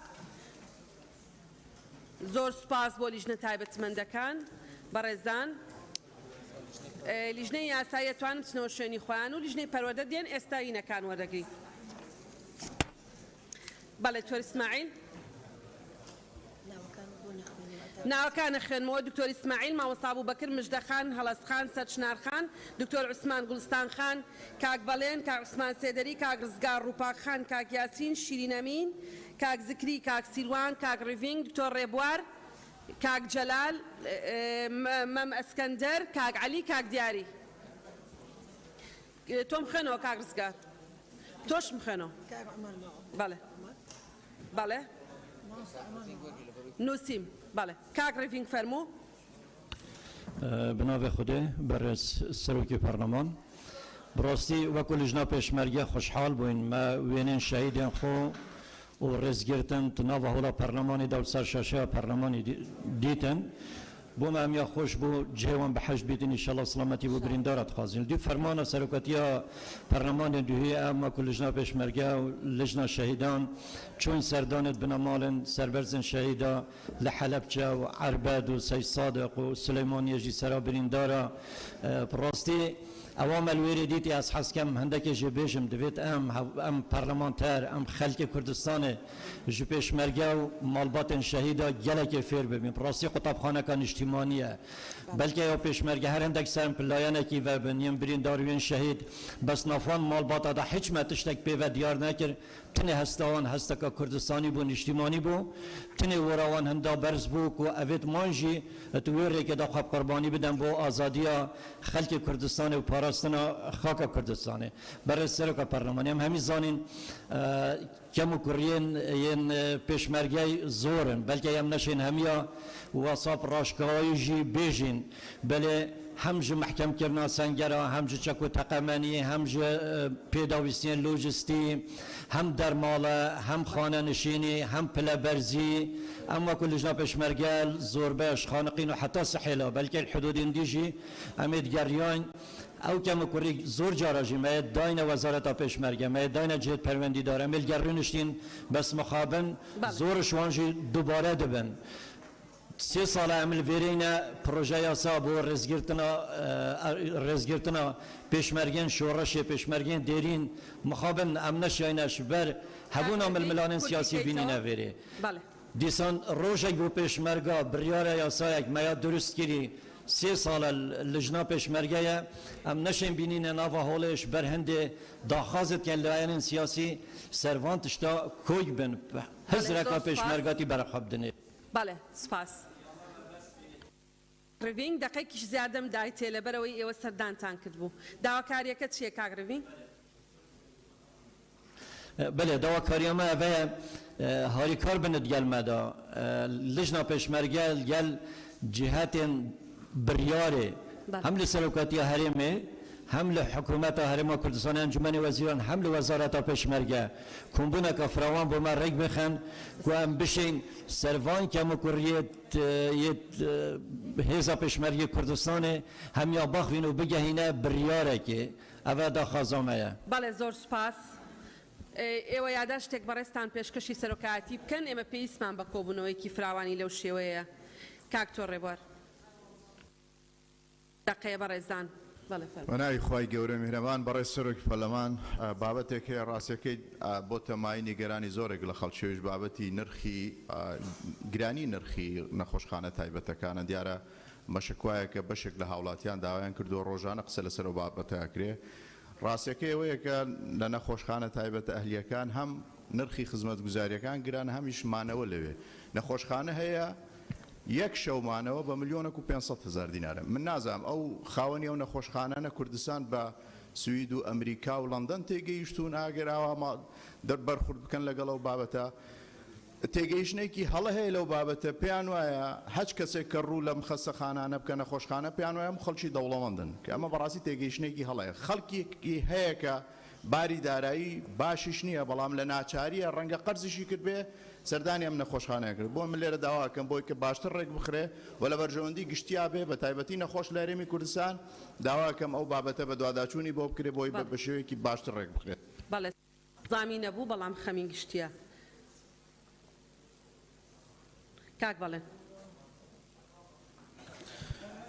بەڕێسەرۆکی پەرلەمان دیارە لە 29/8 ئێمە من و هەردوو بەڕێزان کاک شاخەوان و گوڵستان خان یاداشتێکماندا لەسەر کارێکی نایاسایی لە ناوچەی پیشەسازی لە عربەت کە دروستکردنی کارگەیەکی قیری نواکسەدا بەبێ مۆڵەت ئێستا کە من قسە بۆ جەناب دەکەم ئەمڕۆ ڕێوڕسمیکردنەوەی کارگەکە کراوە لەبەرەوە داواکەم جارێکی تر کە ئێمە هەموو لیژنەی نەزاهەش لەسەر داوای برادران ڕەوانەی هەردوو لیژنەی سامانە سروشتیەکان و لیژنەی وەبەرهێنانمان کردووە بۆ بە دوواداچوونی ئەو دروستکردنی ئەو کارە نایاسایە گەورەیە لە سلێمانی و داوا لە جەناتەکەم جارێکتر هەردوو لیژنەکە ڕاستپێریتەوە بۆ ئیجراوە دوورگرتن و بۆ خستنە بەر بەرپرسیارەتی یەک وەزارەتی بازرگانی و پیشسازی دوو دەستەی وەبەرهێنان کە ئێمە دوێنێژ لای دکتۆر محەممەد شکری بووین و پێنجشەمەش لای کەمال موسلیم بووین هەتا ئێستا مۆڵەتی نییە و معاملەکە ئەمڕۆ بە ڕسمی کراوەتەوە بەبێ ئەوەی ئەو 16 دائیرەی کە پێویستەکە چاودێری دروستکردنی کارگەکە بکەن تیانە لەبەر هەردوو لیژنەی کە ئەو نووسراوەی بەڕێز لیژنەی نەزاهەتان بۆ هاتووە لە کاتێکی قیاسیە بە دوواداچوونەکانتان بکەن سوپاس کاک بەڵێن کاک زکری بناوی خدای مزن و دلوان برای سروکا پارلمان کردستان زکری زیباری بو برس راگرتنا آلای پیروز کردستان هزارهان قهرمانت ولات ما وکو اوید کنو که شهید بی گیان خوی پاکش یکیریا قربانی آخا پیروزا کردستانه لی مخابن لبن سبرا اوی آلای پیروز نعدالتی های دزی های گندلی های صدان کس لبن اوی سبرا آلای پیروز پوست خوب و برشوند یا خوب کارتینن دجی خلق فقیر و هجار کارتینن پێویستە حکوومەتە هەرێما کوردستانê عەدالەتێ بچەسبینیت هەموو خەڵک وەکو ئێک بژیت و هەموو خەڵک وەکو ئێکی ئازاد بیت زۆر سپاس بەڵێ نیزامی نییە ئەوەی وتە نیزامی نییە کاک ڕزگار ئەوەی نیزامی نەبێ بە ڕێزان پێتان ناخۆش نەبێ ئێڵێن بۆی بۆ مستەقبەل تەسجیل بێ لە نەزانیمان نییە کە ئەزانین ئەوە نیزامی نییە فەرموو کاک ڕزگار بەڕێ سەرۆکی پەرلەمانی کوردستان ڕزگار حەمە نەگڕێ من پێشنیارەکەم بەڕێ سەرۆکی پەرلەمان بەڕێز وەزیری پێشمەرگا لەگەڵ بەڕێز وەزیری هەرێم بۆ کاروباری عێراق ئامادەی کۆبوونەوەیەک بێ لێرە و کۆبوونەوەکە داخراو بێ لەبەرەوەی ئەو مەترسیانەی کە لەسەر پێشمەرگە هەیە لە ناوچە کێشە لە سەرەکان هەیە بۆشایی ئەمنی هەیە و پێداویستی سەربازی زۆرە بۆی ئێمە بتوانین لەو دانیشتنەدا هەموو ئەمانە بخینە ڕووچکواوەکو برای بەڕێزم کە ڕڤنگ باسی کرد ئەو مەشاکیلانەی کە لە ناو هێزەکانی پێشمەرگە هەیە هەمومان لەم ماوەیە لەم خولا هەمومان داوەتەوە وەزارە بەڵام ئەنجامێکی زۆر کەمی هەیە ئێمە دڵخۆش نین بەو ئەنجامە بۆیە داواکەین کەوا بەڕێز وەزیری پێشمەرگە و وەزیری هەرێم بۆ کاروباری عێراق دانیشتنیەک بکرێ لەم پەرلەمانە دانیشتەکە داخراو بێ و هەموو ئەو گرفتانە بخینە ڕوو سپاس. بەڵێ سپاس هەڵەسخان نظامی نییە بە نووسرا ئاراستەمانیکەن هەڵەسخان لێرە نییە لێرێ برای سروکا پارلمانی دیف ماده 56 برگا ایکش ماده 2 خلا پیروید کم بریار انجمن وزیران جمهور 56 22 12 2015 کو بریار هات دان پلا برسکنا فرمان بران بهت راگرتن تا کو بودجه 2016 هت پسند کرنه اف پلا برسکنا ما فکه حوالاتی کردستانیه چونکه اوجی چندین سالا خدمت کرد برانبری هندی کو پلا برسکنا بیت کرنه سرارای هندی کو دستخوشی الهزت نافخو پیشمرگت کن کو بریار بوان هات دان لفرمانبر دیترجی ما فهی بر هندی الدیف ماده 18 کو ارکو دست حالات جناب تنا خالا دوام دا جیبجی کنا یاسو پیروی نافخو کو اف بریار درکتی دجی یعنی بیشتر سرپیچی یاسای جمهوری 24 سال 1906 هموار کریه کوپیتیویه جناب تا و دستالات بکار بینتن بوری گری گرتن یعنی بیشتر بردامیدان و بریاره هنی بریاره کا نیاسای بریاره کا دیجی برجوان یا گشتیه. بله برزان رونکردنەوەیەک لەسەر ئەو بڕگەی مادەی 18 جێبەجێکردنی یاسا و پەیڕەوە لە ناو پەرلەمانە نەک من بتوانم فەرمان بکەم شتێک ئەنجومەنی وەزیران بڕیاری لێداوە هەڵبۆشێتەوە کاتی خۆشی تارق حرب کەوتە ناو هەمان هەڵەوە ئەگەر سەرۆکی پەرلەمان دەسەڵاتی هەیە دەسەڵاتەکانی سەرۆکی حکوومەت هەڵبۆشێنێتەوە ئیتر سەرۆکی حکوومەت بۆ هەیە دەڵێ جێبەجێکردنی یاسا و پەیڕەو مەبەستیەوەی لە سنووری ئەو سەلاحێتانەی کە دەستور و یاسا بە سەرۆکی پەرلەمانی داوە. سوپاس بۆ بەڕێز سوپاس بۆ پێشنیارەکەت مامۆستا عوسمان.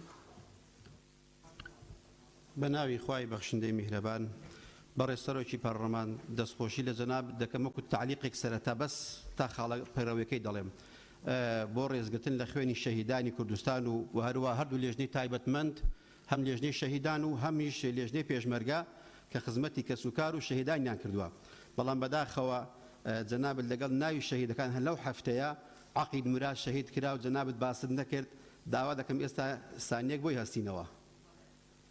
زۆر سوپاس. بەڵێ خاڵە پەیڕەویەکەم نەگوت. جەنابەت لە مادەی 2 بڕگەی یەکەم جەنابەت ئیش و کار و پیشەت لەسەر ئەو لەنا چاودێری یاسا و وەروە سیاست بەداداتنی ئەو سیاسەتەیە جەنابەت چی بۆ دەکەی؟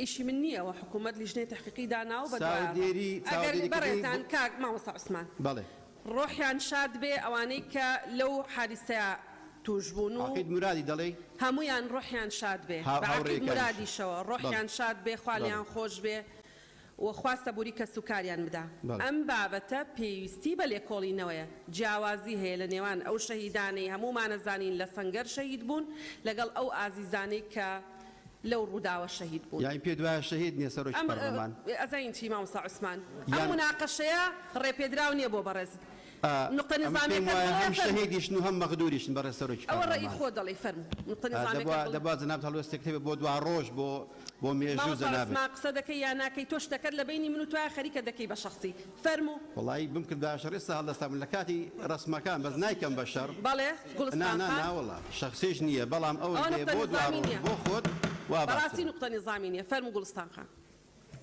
فرمو برا سروج برلمان شخصي لە چوارچێوەی 16 ڕۆژەی بەرەنگاری توندوتیژی بەڕێز ئاگدارەکەمەوە لە چوارچێوەی ئەو سەردانانەی ئێمە بۆ ئاسایشی گشتی هەولێر کردمان ژمارێکی زۆر لەو کەسانەی کە لەوێن زیاتر لە 5 ساڵە گیراون و ڕوبەڕووی دادگا نەکراونەتەوە لە ناو 6 هۆڵی ئاسایشی گشتی ڕاپرسیەکەم کرد لە یەکێک لە هۆڵەکان زیاتر لە 90 ئەوانەی لەوێ بوون تا ئێستا دادگایان نەدیوە وێ ڕای ئەوەی کە بەڕێز بەڕێوەبەری گشتی ئاسایشی گشتی خۆی لە بەردەمی ئەندامانی پەرلەماندا دانی بەوەدانا کە لە 185 دۆسیەکان هەتا ئێستا ئاراستەی دادگاکان نەکراون بۆیە من لە بەڕێزت داوا ئەەکەم تەنسیقێک لەگەڵ ئەنجومەنی دادوەری بکەی بۆ ئەوەی بتوانن لە کاتێکی نزیک ئەو دۆسیانە یەکلایی بکرێتەوە و ئەو کەسانە ئەگەر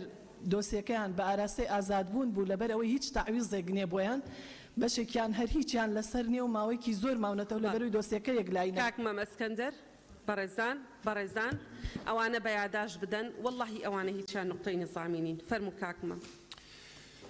بناغ یزدان برای سروکا پارلمانی ما یاسا جمهورانه یا سال 2007 یاسا تایبت مافو امتیازات کسو کار شهیدان و انفالگیریال هرم کردستان هنه اف یاسا جه دستخوشیه و هر یاسا که پشگیری کسو کار شهید و انفالگیری و هر زحمت کشه که وی ولاتی بکه جه دستخوشیه لی او جه مخابنی برای جناب سروکا پارلمانی دناف یاسای دا آماجه پکفتی سنگر را دیدن که شهید زندینه لی اوروکه ماف دانا خاندنا به برانبر بو قطابخانه و زانکویت اهلی هیچ رنگی که بو پکفتی سنگیر نهات یدان خود یاسای داجی شهید زندینه پکفتی هیا هر دو پت خوش دست داینه شیانت کاری نماینه بس اف مافنینش برنده داخازت کن لجنه تایبت من دیوچون آوی بابدی بگن و اوی مافی چارچوب یاسای دا بو وگرین نه یلا اسپاس بله سپاس کاک جلال پرشان زۆر سپاس بەڕێز سەرۆکی پەرلەمان من لە دوو جلسەی ئاسایی پەرلەمان سەبارەت بە لێبوردنی گشتی بەندکراوان داوام کرد بەڕێستان ئاماژەت بەوە کرد کە لیژنەکانی تایبەتمەند یادداشت پێشکەشکە نازانم ئەو یادداشتە چی دێتەوە یەکیان دووەم هەمووان دەزانین لە زانکۆ ئەهلی و زانکۆ حکوومیەکان کۆلیژی یاسا کە ئێوە بەڕێستانیش کۆلیژی یاسان تا 4 ساڵتان دەخوێت ئێستا بوویتە 5 ساڵ ئەمەوان زانی ئەو 5 ساڵە ساڵی پێنجەم زیاد دەکرێت دەرسی زیاتر ئاسایی لە ڕووی یاساییەوە خەڵک کەچی هەمان دەرسی جارە بەڵام ڕۆژ یا زیاد کرێ بوویتە سوقلش کە لەسەر قوتابێت ئەم پێشنیاری ئەوە دەکەم ساڵی پێنجەم دادگاکان بە شێوەی پراکتیکی ئەوانە ئامادەی خواردن بۆی کۆتاییدا ئەوان هەر دەگەڕێنەوە دادگا و ئیشارەتگا دەبی ئەوی تری دەقەمە بەڕێسەرچمن ئەوی تر گواستنەوەی ڕژدە نێوان وەزارەتەکان بەڕێز سەرۆکی پەرلەمان هەمومان دەزانین ینی پسپۆڕی من لەگەڵ ئەوە نیمە ئەوی ئەبعی مادی هەبیتن بگوازێتەوە بەڵام خەریجی بنیاد کە هەمومان دەزانین دەرز دەڵێتەوە کەسی لە فەرمانگەی کارەبایە خەریجی ئاداب ئینگلیزی لە ئەندازەی پارکەکانە دیسان دەڵێمەوە ینی پسپۆڕیەت بەڵێ سپاس بەڕێزان ئەوانە ئەتوانن هەمووی بە یادداشت پێشکەشکەن هیچی خاڵی پێڕەوی نییە ئەوەی لێبوردنی گشتی شوابزانم تازە یادداشتی لیژنەی تایبەتمەندمان بۆ هاتووە توانی دواتر لە لای مناخان زیاتر لەسەر ینی لەسەر ناوەڕۆکەکەی قسە بکەی بەڕێزت کاک عوسمان سێدەری بەڕێز سەرۆکی پەرلەمان دیارە دوای بەدواداچوونێکی مەیدانیمان بۆ سەردانیکردنی هەموو میحوەرەکان و هەروەها لە دوێنێدا سەردانیکردنمان بۆ کەسوکاری سەربەرزی شەهیدەکان و بریندارەکانیش دیارە بە پێویستی هێزانی نوێ ڕای پاڵپشتیکردنمان لە قسەکانی کاک ڕڤینگ و کاک ڕزگار کە کۆبوونەوەیکی هاوبەش لە نێوانی سەرۆکایەتی پەرلەمان و لیژنەی پێشمەرگە و هەروەها سەرۆکایەتی هەرێم و وەزارەتی پێشمەرگە ئەنجام بدرێت بۆ چارەسەری ئەو لەمپەڕانە و بۆ کەمکردنەوەی زیانەکانی هێزی پێشمەرگەی کوردستان و هەروەها بۆ بەهێزکردنی ئیرادەی هێزی پێشمەرگەی کوردستانیش پێشنیار دەکەین پرۆژەی یاسای ماف و ئیمتیازاتی پێشمەرگەی دێرین خوێندنەوەی یەکەمی بۆ بکرێت و بکرێت بە یاساکە ئەوە لە ڕوانگەی معنەویەوە دەتوانێت گوڕ و تاوێکی باشتر بدات بە هێزی پێشمەرگەی کوردستان بۆیە ئێمە پێمان وایە پەلە بکرێت لەم پرۆژەیە گرنگێکی خۆی دەبێت. بەڵێ کاک یاسین سپاس کاک عوسمان.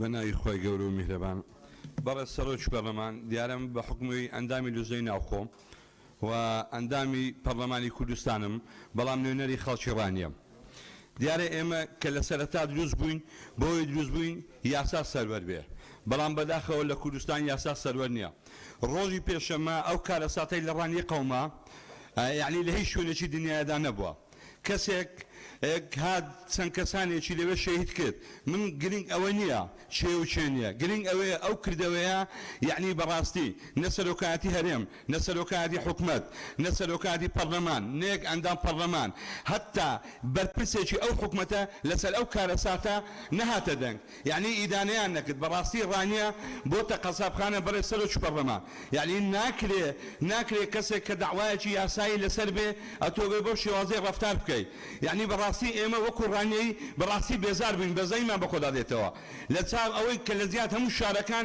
نمونەی شار بین لەنا ئەو شەقامە جوانە کە لە شەقامی گوڵەباغە لەمەیان خوێن باران کرد یعنی منداڵەکانمان نارن بستنە بازاڕی بەڕێ سەرۆکی پەرلەمان بە ئەمە داوا دەکەین یاسا سەروەر بێت لە وڵاتێ یعنی بەدەل لەوەی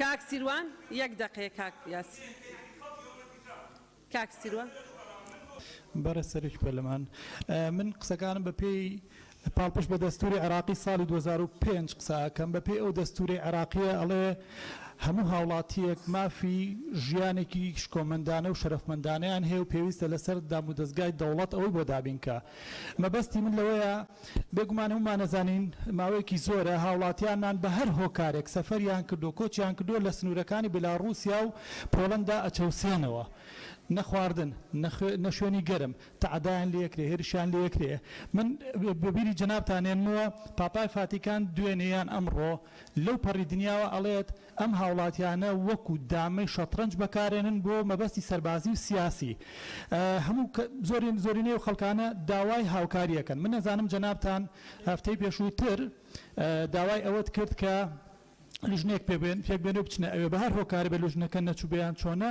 ئەوە نازانم بەڵام من ئەمەوێت بڵێم بە پێی ئەو دەسەڵاتانەی کە پەرلەمانی کوردستان هەیەی داوا لە ڕێکخراوە جیهانیەکان بکەین بەلانی کەمەوە هاوکاری مرۆیانەیان بۆ دابین بکرێ هەتا ئەم کێشە سیاسیە چارەسەر ئەبێت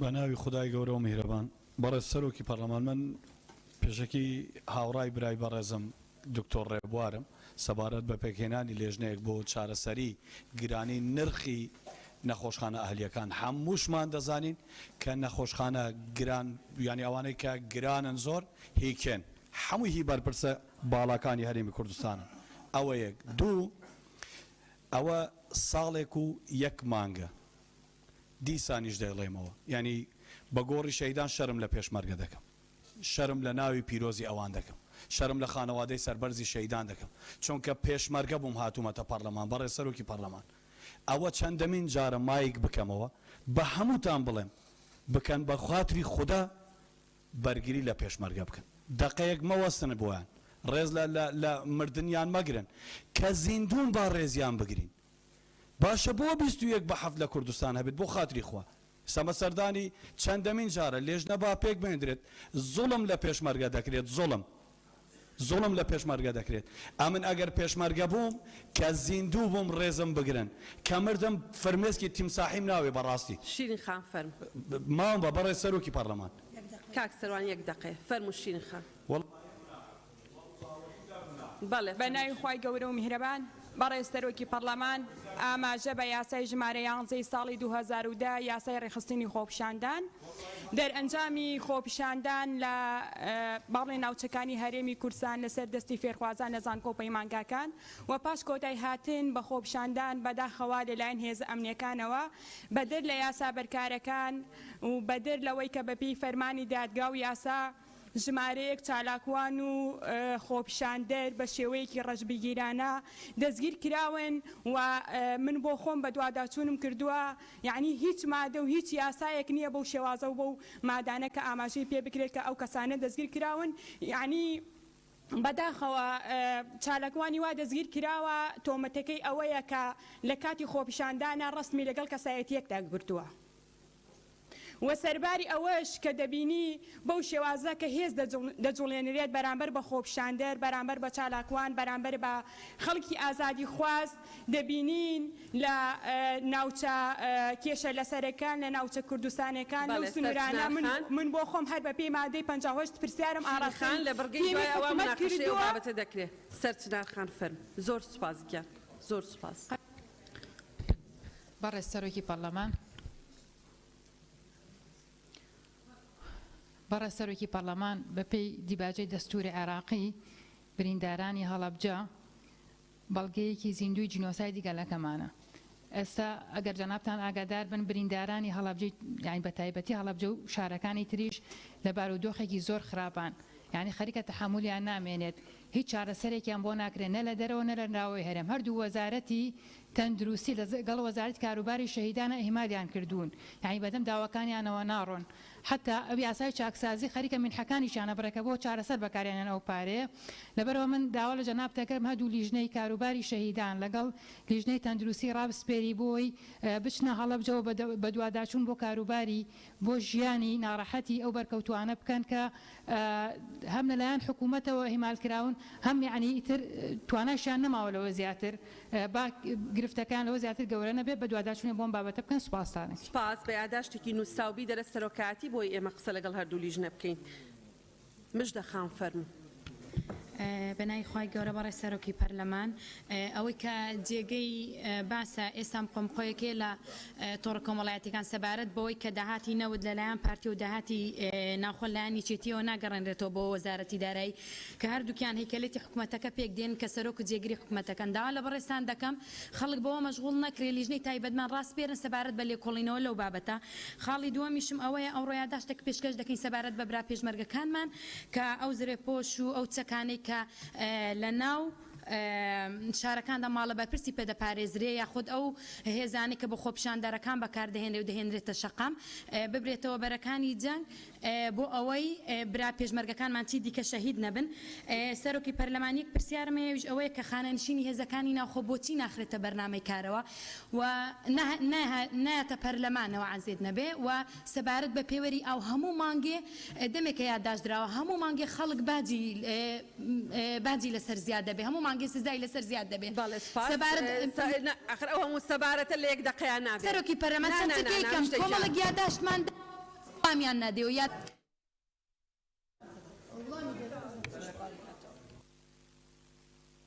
بە ناوی خوای گەورە و میهرەبان بەڕێز سەرۆکی پەرلەمان جگە لە چەند جارێک یادداشت داوای لێکۆڵینەوەمان کرد بۆ چەندەمین جار نەکرا. من خۆم لێکۆڵینەوەکانم تەواو کردووە بەڵگەکانم هێناوە کە ئێستا خستمە ڕوو بە دڵنیاییەوە هیچ شتێ لە کوردستان یەک دەقەم هەیە. بەڵێ چ منطقێ لەوایە داهاتی ناوخۆل مانگی 274 ملیار بۆ تەمویلی موچە، مانگی پێشوو بۆتە 164 ملیار، ئەم مانگە ئەوەش داهاتووە تا ئێستا سفر هاتووە تا ئێستا سفر چێ باوەڕ بەمەیەکە. داهاتی سلێمانی لە 161 ملیاری مانگی دووە، مانگی پێشوو 7 ملیار و 520 بۆ تەمویلی موچە، ئەوەی تریچی لێ هات. داهاتی هەولێر لە 186 ملیارەوە 93 ملیار و 430 میلیۆن بۆ هاتە نزگەی 93 ملیار کەمی کردووە. ئەمە کەمی کردووە خۆ بۆ پرۆژە نیە، ئەو پرۆژەکانی سلێمانی هەمووی وەسات. قسە لەسەر دوو ئیدارەیە. یەک پرۆژە لە سنووری پارێزگای سلێمانیە جێبەجێکرێت لە سەدمەتیەوە بۆ ڕێگەی کە لا ڕاپەڕین ئەبێت لە داهاتی سلێمانی خۆی بێ پارەی خۆڵک. هی هەولێر و دۆکش ئەبێت لە داهاتی خۆی بێ. ئەگەر داهاتی لایەکەم بوو ئیترێ بێ پرۆژێ و مەنتیقە بوەسێ. ئەمە دوو ئیدارەیەکی وازەحە. هەموو خەرجەکانی سنووری سلێمانی لە هەموو خەرجی خواردن نەخۆشخانە. کاک عەلی قسەکانت ڕەنگە قسەی زۆر باش بن، زۆر بەسوود بن، بەڵام یەک دەقەم لە بەردەستە من. فەرموو سەوسەن خان فەرموو. ئێستا لەگەڵ لیژنەی دارایی قساکەین، چۆن لەگەڵ لیژنەی پەروەردە و ناوخۆ هەفتەیەکمان بۆ دانان و خستمانە بەرنامەی کار، بە هەمان شێوە ئەوانیش یەک هەفتەیان بۆ دانین، هەفتەی داهاتوو ئەیخەینە بەرنامەی کارە بێ حازریان کرد بێ لێکۆڵینەوە لەسەر ئەو بابەتان. بەڵێ فەرموو سەوسەن خان.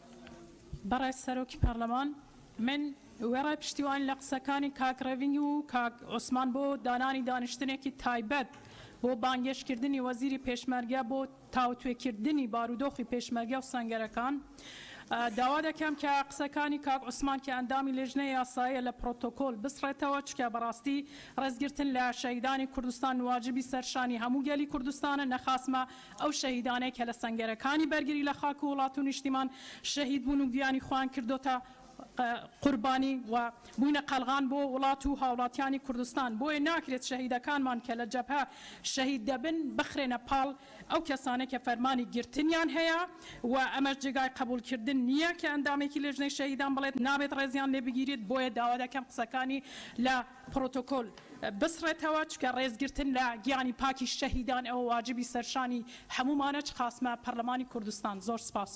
بەڵێ زۆر سپاس. ئەگەر بیوتە نابێ ڕێزیان لێ بگیرێ ئەمان سڕیەوە بەڵام ئەوتی ئەبێ ڕێز لەوی تریش بگیرێ. بەڵێ تەواو تەواو تەواو تەواو ڕووپاخان فەرموو. بەناوی خوای گەورە و میهرەبان بەڕێز سەرۆکی پەرلەمان بەپێی مادە 79 لە پەیڕەوی ناوخۆ قسە دەکەم. ژمارە یاسای ئەندامانی پەرلەمان پێشنیازە بڕیارێکمان پێشکەشی دەستەی سەرۆکایەتی کرد دوای ڕێکاری پەیڕەوی هات بۆ لیژنەی یاسایی لیژنەی یاسایی مادەی پەیڕەوی پێ بڵێ دەبێ ناونووسی یعنی کە نقطەی نظامی هەبوو نقطەی نظامی هەیە نقطەی نظامیە.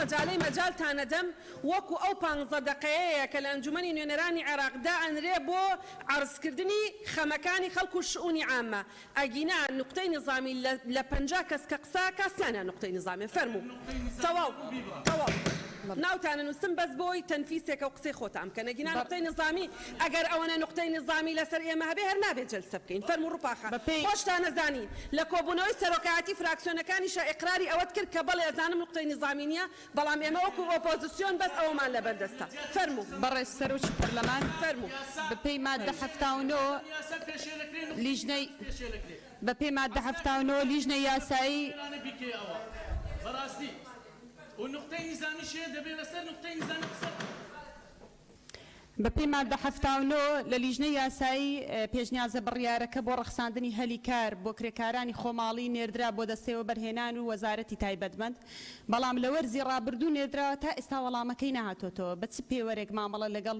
ئەو پێشنیاز و یاسایانە دەکرێت و پێشنیازە بڕیار دەکرێت کە بۆ حکوومەت دەنێرێت بۆ ناینێرێتەوە ئەوە دوو وەرزی یاسادانانە تا ئێستا حکوومەت نەیناردۆتەوە ئیمڕۆ خراوەتە بەرنامەی کاری کۆبوونەوەی ئەنجومەنی وەزیران. ئەگەر بڕیارێکی لەبارەوە بدرێت دەبێ وەڵامی پەرلەمان بدرێتەوە. ئایا چارەنووسی ئەو پێشنیازە بڕیارە چی بەسەر هاتووە؟ سوپاس. بەڵێ سەبارەت بەو پێشنیازە بڕیارە پێشنیازە بڕیارێکی زۆر بەجێیە و دەستان خۆش بێوانەی کە ئیمزاتان کردووە وەجێکە ئیحتیمامی سەرۆکایەتی و فراکسیۆنەکانی تری پەرلەمانی کوردستانیش بووە.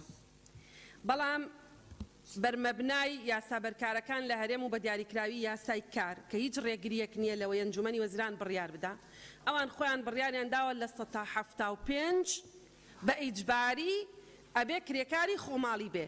ئەمڕۆ ئێمە لە کۆمپانیا ئەمنیەکان لەوە زیاتریشمان بڕیاردا بڕیارماندا لە 90 بێ کەواتە لە سەروی ئەوەی ئەنجومەنی وەزیرانیشە ڕەنگە لەبەرەوەی ئامانجەکە هاتۆتە دی پێویستمان بە پێشنیازە بڕیارەکە نەبێ ئەگینا لە ڕاستیە زۆر باش بوو پێشنیازێکی بەجێ بوو و جێگەی دەستخۆشیشە. بەڵێ کاک دیاری ئەنوەر. بەڕێز سەرۆکی پەرلەمان بەپێی مادەی 56 لە پەیڕەوی ناوخۆی پەرلەمانی کوردستان لەبەر ڕۆژنایی یاسای ژمارە 9 ساڵی 2007 یاسای شەهیدان بەڕێز سەرۆکی پەرلەمان دەمەوێت پێپشان بدەم و هیوادارم ئەمە ژیان و گوزەرانی خێزانێکی شەهیدی شەڕی دژی داعشە ئەمە خێزانەکەیەتی دوایەوەی کە چەندی جار هەوڵی داوە هیچ شتێکیان بۆ نەکردووە ئێستا خێرخوازانە چەند پاری بۆ کۆکەنەوە خێزانی شەهیدێکی شەڕی دژی داعش لەم هەرێمی کوردستانە ئەمە ژیان و گوزەرانی کە سوکاری شەهیدانە لەم هەرێمی کوردستانە ئاوا یاساکان لە هەرێمی کوردستان جێبەجێکرێت و خزمەتی کەس و بەبێ مۆڵە قسەمەکە کاک دیاری کاک باڵام بۆ بەڕێزان دوای کاکیاوەکەمانە داتێ هەموو شتەکانم داوە ئێسش پێتەڵێم ئەوە شوێنە بڵاو بۆتەوە کاک دیاری بەڕێز سەرۆکی پەرلەمان تۆ ڕێگادی خەڵک تەداخل بکات ئەزانی بۆ لەبەرەوەی بوو بە عادەت پێڵم بەبێ مۆڵەت کاک باڵام بۆ لە شوێنی خۆتەوە قسەمەکە زۆر جاریش ئەوم بە تۆوتوە دەفەرم تو قسەکانم پێمە بڕە بەڕێز سەرۆکی پەرلەمان زۆر سپاس حەق ناخۆشە لە خۆیەوە ماوە عومەر فەرموو دانە قسەم نەکرد تۆ قسەکانە پێ بڕین باداقی خۆم قسەکەم کاکە سی ثانیە قسەم کرد ئێدەی سیتر قسە بکە سی ثانیە قسەم کرد باشە وڵا کاک دیاری نازان بۆ تووڕی فەرموو ڕەحمەتی لەبێت تۆ ناری قسەکەم فەرموو وەڵڵا ئەگەر لە سەرینی خۆم قساکەم کاکە وەڵڵا قسە ناکەم ئەڵێ مەوە ژیان و گوزەرانی کە سوکاری شەیدانە لەم هەرێمی کوردستانە خێزانی شەیدێکی شەڕی داعش کە ژیان و گوزەرانی ئەمێ پاراستووە ڕوحی خۆی لە پێناوی ئەمە نیشتیمانە داناوە پارەی نیەوە ژیانێکی لەبەردەم مردنایە کەس لێ چارەسەری کات بۆ وەزارەتم ناردووە بۆ هەموو دنیام ناردووە دەڵێن بەڕێ سەرۆکی پەرلەمان دەکرێت ڕێز لە یاساکان بگرین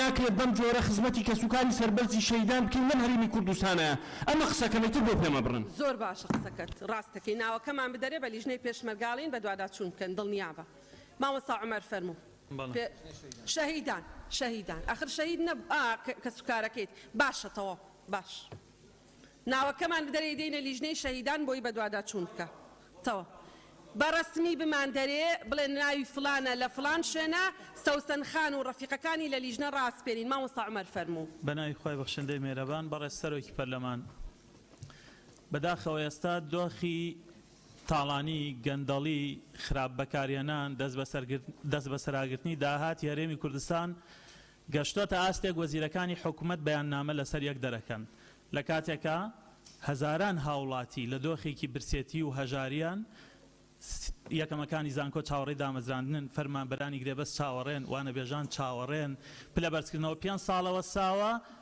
گەنجی زانکۆ داوای 6,000ەکە بە شەق و لێدان و فیشەک لە سلێمانی وەڵامیە درێتەوە ئێمە هەموو ئەم کێشانەمان کردە پێشنیازە بڕیارێک لە 2/9 پێشکەشی ئێوەی بەڕێزمان کرد بە پێی بڕگەی دووەمی مادەی 79 ئەبوو ئێوەی بەڕێز لەگەڵ لیژنەی یاسا لە 14 ڕۆژا وەڵاممان بنەوە دوای 3 مانگ وەڵاممانە دەنەوە کە کلێنی یاسایی نییە ئەگەر کلێنی یاسایی نییە ئەم فەوزایە لە حکومەتە چییە؟ حکومت چۆن ئەتوانێت بە قەرارێکی خۆی هەرچی یاسایە ڕایگرێ ئایا پەرلەمان لە حاڵێکی لەو جۆرە کە مەرجەعی خەڵکی کوردستانە کە باڵاترین دەسەڵاتە تەماشاکار بێ بۆ حکومت پارەی وڵاتە تاڵان نەکرێت پەرلەمان تەماشاکار بێ نابێ قەرارێکیە بێ ئێمە بڕیارەکەمان جارێکتر پێشکەشەکەینەوە تکایە لە وادەی یاساییە بیخەنە بەرنامەی کاری دانیشتەکانی پەرلەمان زۆر سپاس ئەیخێن دڵنیا بەیخێنەوە بەردەی لیژنەی یاساییە بە پێی مادەی 79 مامۆستا ئابوبەکر فەرموو بەڕێز سەرۆکی پەرلەمان لە ڕوانگەی مادەی 56ەوە 2 نقطە نیزامیەگرم ئاماژەمە مادەی 92 بەڕێزت سیفەتی ئیستیعجالت دا بە یاسای چەک ئەمڕۆ خوێنکارێکی تر لە سلێمانی بە چەک خۆی کوشتووە بۆیە ئەبێ پەلە بکرێت لە ئامادەکردنی ئەو یاسایە دووەم ئاماژە بە بڕیاری ژمارەحبەی ساڵی 2014 کە بڕیارێکی تایبەتە بە دۆخی پێشمەرگە بەداخەوە لەو بڕیارە تەنها یەک بڕگەی جێبەجێکرا ئەوش لە کاتی شەڕی داعشا کە پێویستان پێ بوو یەکەم وەزارەت موچیان وەرەگرت من وەکو ئەندامێکی لیژنەی پێشمەرگە داوای کۆبوونەوەیەکی داخراوی پەرلەمانەکەم کۆبوونەوەی فراوان لە پێڕەوە شتیوان نییە کۆبوونەوەیکی داخراو لەبەر ڕاهەندی ئاسایشی نەتەوەیی چونکە ئێمە لەو لیژنەیە 3 ساڵە بەیاداشت بە سەردانی مەیدانی بەچوون بۆ سەرۆکایەتی هەرێم بۆ چون بۆ وەزارەتی پێشمەرگە یعنی بە اعترافی خودی سەرۆکی لیژنەی پێشمەرگە گەندەڵی و بندیوارێکی زۆر لەو وەزارەتەدا هەیە داوای ئەو کۆبوونەوەیەکەین کە بە پەلا ئەنجام بکرێت ناکرێت ئێمە بەڕاستی بە دیار خوێنی ڕۆڵەکانی نیشتیمانەکەمان و پێشمەرگە قارەمانەکانەوە تەماشاکەر بین تەنها بە ئیدانە بوەستین دۆخی پێشمەرگە پێویستی بەلاکردنەوەیکی زۆر هەیە ئێستا زستانە پێداویستی هاوینیان بۆ جێبەجێ نەکراوە لە هاوینیشا پێداویستی زستانیان بۆ جێبەجێ ناکرێت بەداخەوە یانی زۆر سپاس بەڵێ لەگەڵ سەرۆکی فراکسیۆنەکان ڕاوێژێکەکەین بۆ ئەوی بزانین چۆنەوە کۆبوونەوەی حازر بکەین کاک حکمت بەرێ سەرۆکی پەرلەمان وڵا هەر ڕوونکردنەوەک حەزم کرد بێخمەوەرە سەبارەت ئەو دەواما پێشمەرگاک و پێشمەرگێت زەرەوانیە نە 21 ڕۆژ ب 7 ڕۆژک و دەوامێتکن هەرە لژنا پێشمەرگاژی یعنی ئەو بابەتە ئەم گەلێک مەدیفچۆنال سەرکری و لژنا ناوخۆژیش بەرک و پێشمەرگێن زەرەوانیە و یەن فریاکەوتن عایدی وەزارەتە ناوخۆنە لجنایك هذا درس كرن وديفشون كرن بشتينجي اش انجمني وزيران وش وزارة نافخو وديسا اش برپرست زيرفانيه جا پاسا بمهات كو اوان پیش مرگا پیش سالا که یا امضا کری و یا قبیل کردی که دوام آوانا 7 روز 21 روز بیتن یعنی 7 روز اجازه بیتن 21 روز دوام دابن بس الفريد ديسا يعني ام همياش مبليال هندنا كو واجب وانا جي وكي واپش مرگه دیل بیتن اگر بکریتن یعنی جارا کادی تریجی دیف چون سردا بیت کرن ان وکی پارلمان کو ام بشن داخوازه کیب کن ده گلک ممنون بین زور سپاس بله سپاس کاک حکمت دکتور اسماعیل بله بسم الله الرحمن الرحیم سروک پارلمانی خاله من پشت بست پیاسای جماره 2 یا سال 2008 یا چوبدریا دارایی ما قلت بیتن ما بین دمی و دمی داخویانیت هفدش السر دهات کردستان فلان شاری هنده دهات و فلان شاری هنده دهات و هم نظانیم باور کش لای بکن اوه داخویانیت بیجیتن یان اوه ولامت دتوا جاباوید دتوا برسفیب دتوا اوه همه جی سبب چنکی یاسا نهی تبجی اینان یاسا یا جماره 2008 بیجید ویت سالانه راپورتا چاودیریا دارایی بو پارلمانی بیتا پیش کش کرم بزانید که اف راپورت البردست مبا وی وقتی ده هم میزانین کنه کش شاری کش پارزگه دهات خود درستایی ورگیرید درستایی نورگیرید برنده از داخواست که پارلمان تأکید السرهنده بکته و سال سی امت پارلمانی دا حتی وگه به راپورتا چاودیری نهاتیه خاله دویه از پشتوانی بله كاكتور اسماعيل بله بله بله سبارد با بابەتی یەکەم بەڕێزان لیژنەی دارایی داوایان کردبوو کە بەڕسمی داوای ئەو راپۆرتە بکەین کە بە شێوەیەکی دەوری ئەبێت چاودێری دارایی بینێرێ بۆ پەرلەمان هەمووتان ئەو ڕاستیە زانن مدەی چاودێری دارایی تەواو ببوو و هەمووشتان دڵنیام بە دوواداچوونتان کرد ئەو ڕاستیە زانن زۆربەی بەڕێوەبەرایەتیەکانیان بەڕێوەبەرایەتیەکانیان ماوەیان تەواو بوو ئێمە ئەو هەیکەلێتەمان تەواو کردووە و لەسەر ئەو بنەمایش داوامان لێ کردوون کە راپۆرتە دەوریەکانی خۆیان ئەوەی لەلایەنە بۆمان بنێرن و لە مەولاش لە کاتی خۆیان راپۆرتەکانمان پێ بگا دەست بە جێبەجێکردنی بڕگەیەکی تری بەرنامەی کاری کۆبوونەوەکەمانە باش ئەگەر نیزامی نەبوو دەی بەپێی مادەی 98 لە پەیڕەوی ناوخۆی پەرلەمانی کوردستان پێویستە ئەنجومەنی وەزیران لە مانجی دەی هەموو ساڵێک پرۆژە یاسای بودجە بنێرێتە پەرلەمانی کوردستان ماوەی 8 ساڵە پرۆژە یاسای بودجە نەگەیشتۆتە پەرلەمانی کوردستان ئایا سەرۆکایەتی پەرلەمان ئەو ڕێژوێنانەی کەوا پێویستە بگیرێتە بەر لە ئاگادارکردنەوەی وەزارەتی دارایی و لە فشار دروستکردن بۆ ناردنی بودجە چی کردووە یعنی هەموو ئەو کێشانەی کە ئێستا هەیە پەیوەندی بە بودجەوە هەیە ئەگەر یاسای بودجە بێتە پەرلەمانی کوردستان تەسەوڕەکەم ئەو کێشانە چارەسەر بکرێت دوای لە کوێی دنیا هەیە 8 ساڵ یاسای بودجە نێتە پەرلەمان حکوومەتێک 8 ساڵ بەبێ یاسای بودجە بەڕێوە بچێت کە بەڕای من لە هیچ شوێنێکی دنیا ئەمە نییە اینجا مەسەلەی بەرزکردنەوەی پلە بەرزکردنەوەی فەرمانبەران لە 2016 وەستاوە زەحمەت نەوی پێمان بڵێن بە کام یاسا حکوومەت پلە بەرزکردنەوەی فەرمانبەرانی وەستاندووە بۆچی نایکاتەوە کە لە ئێستادا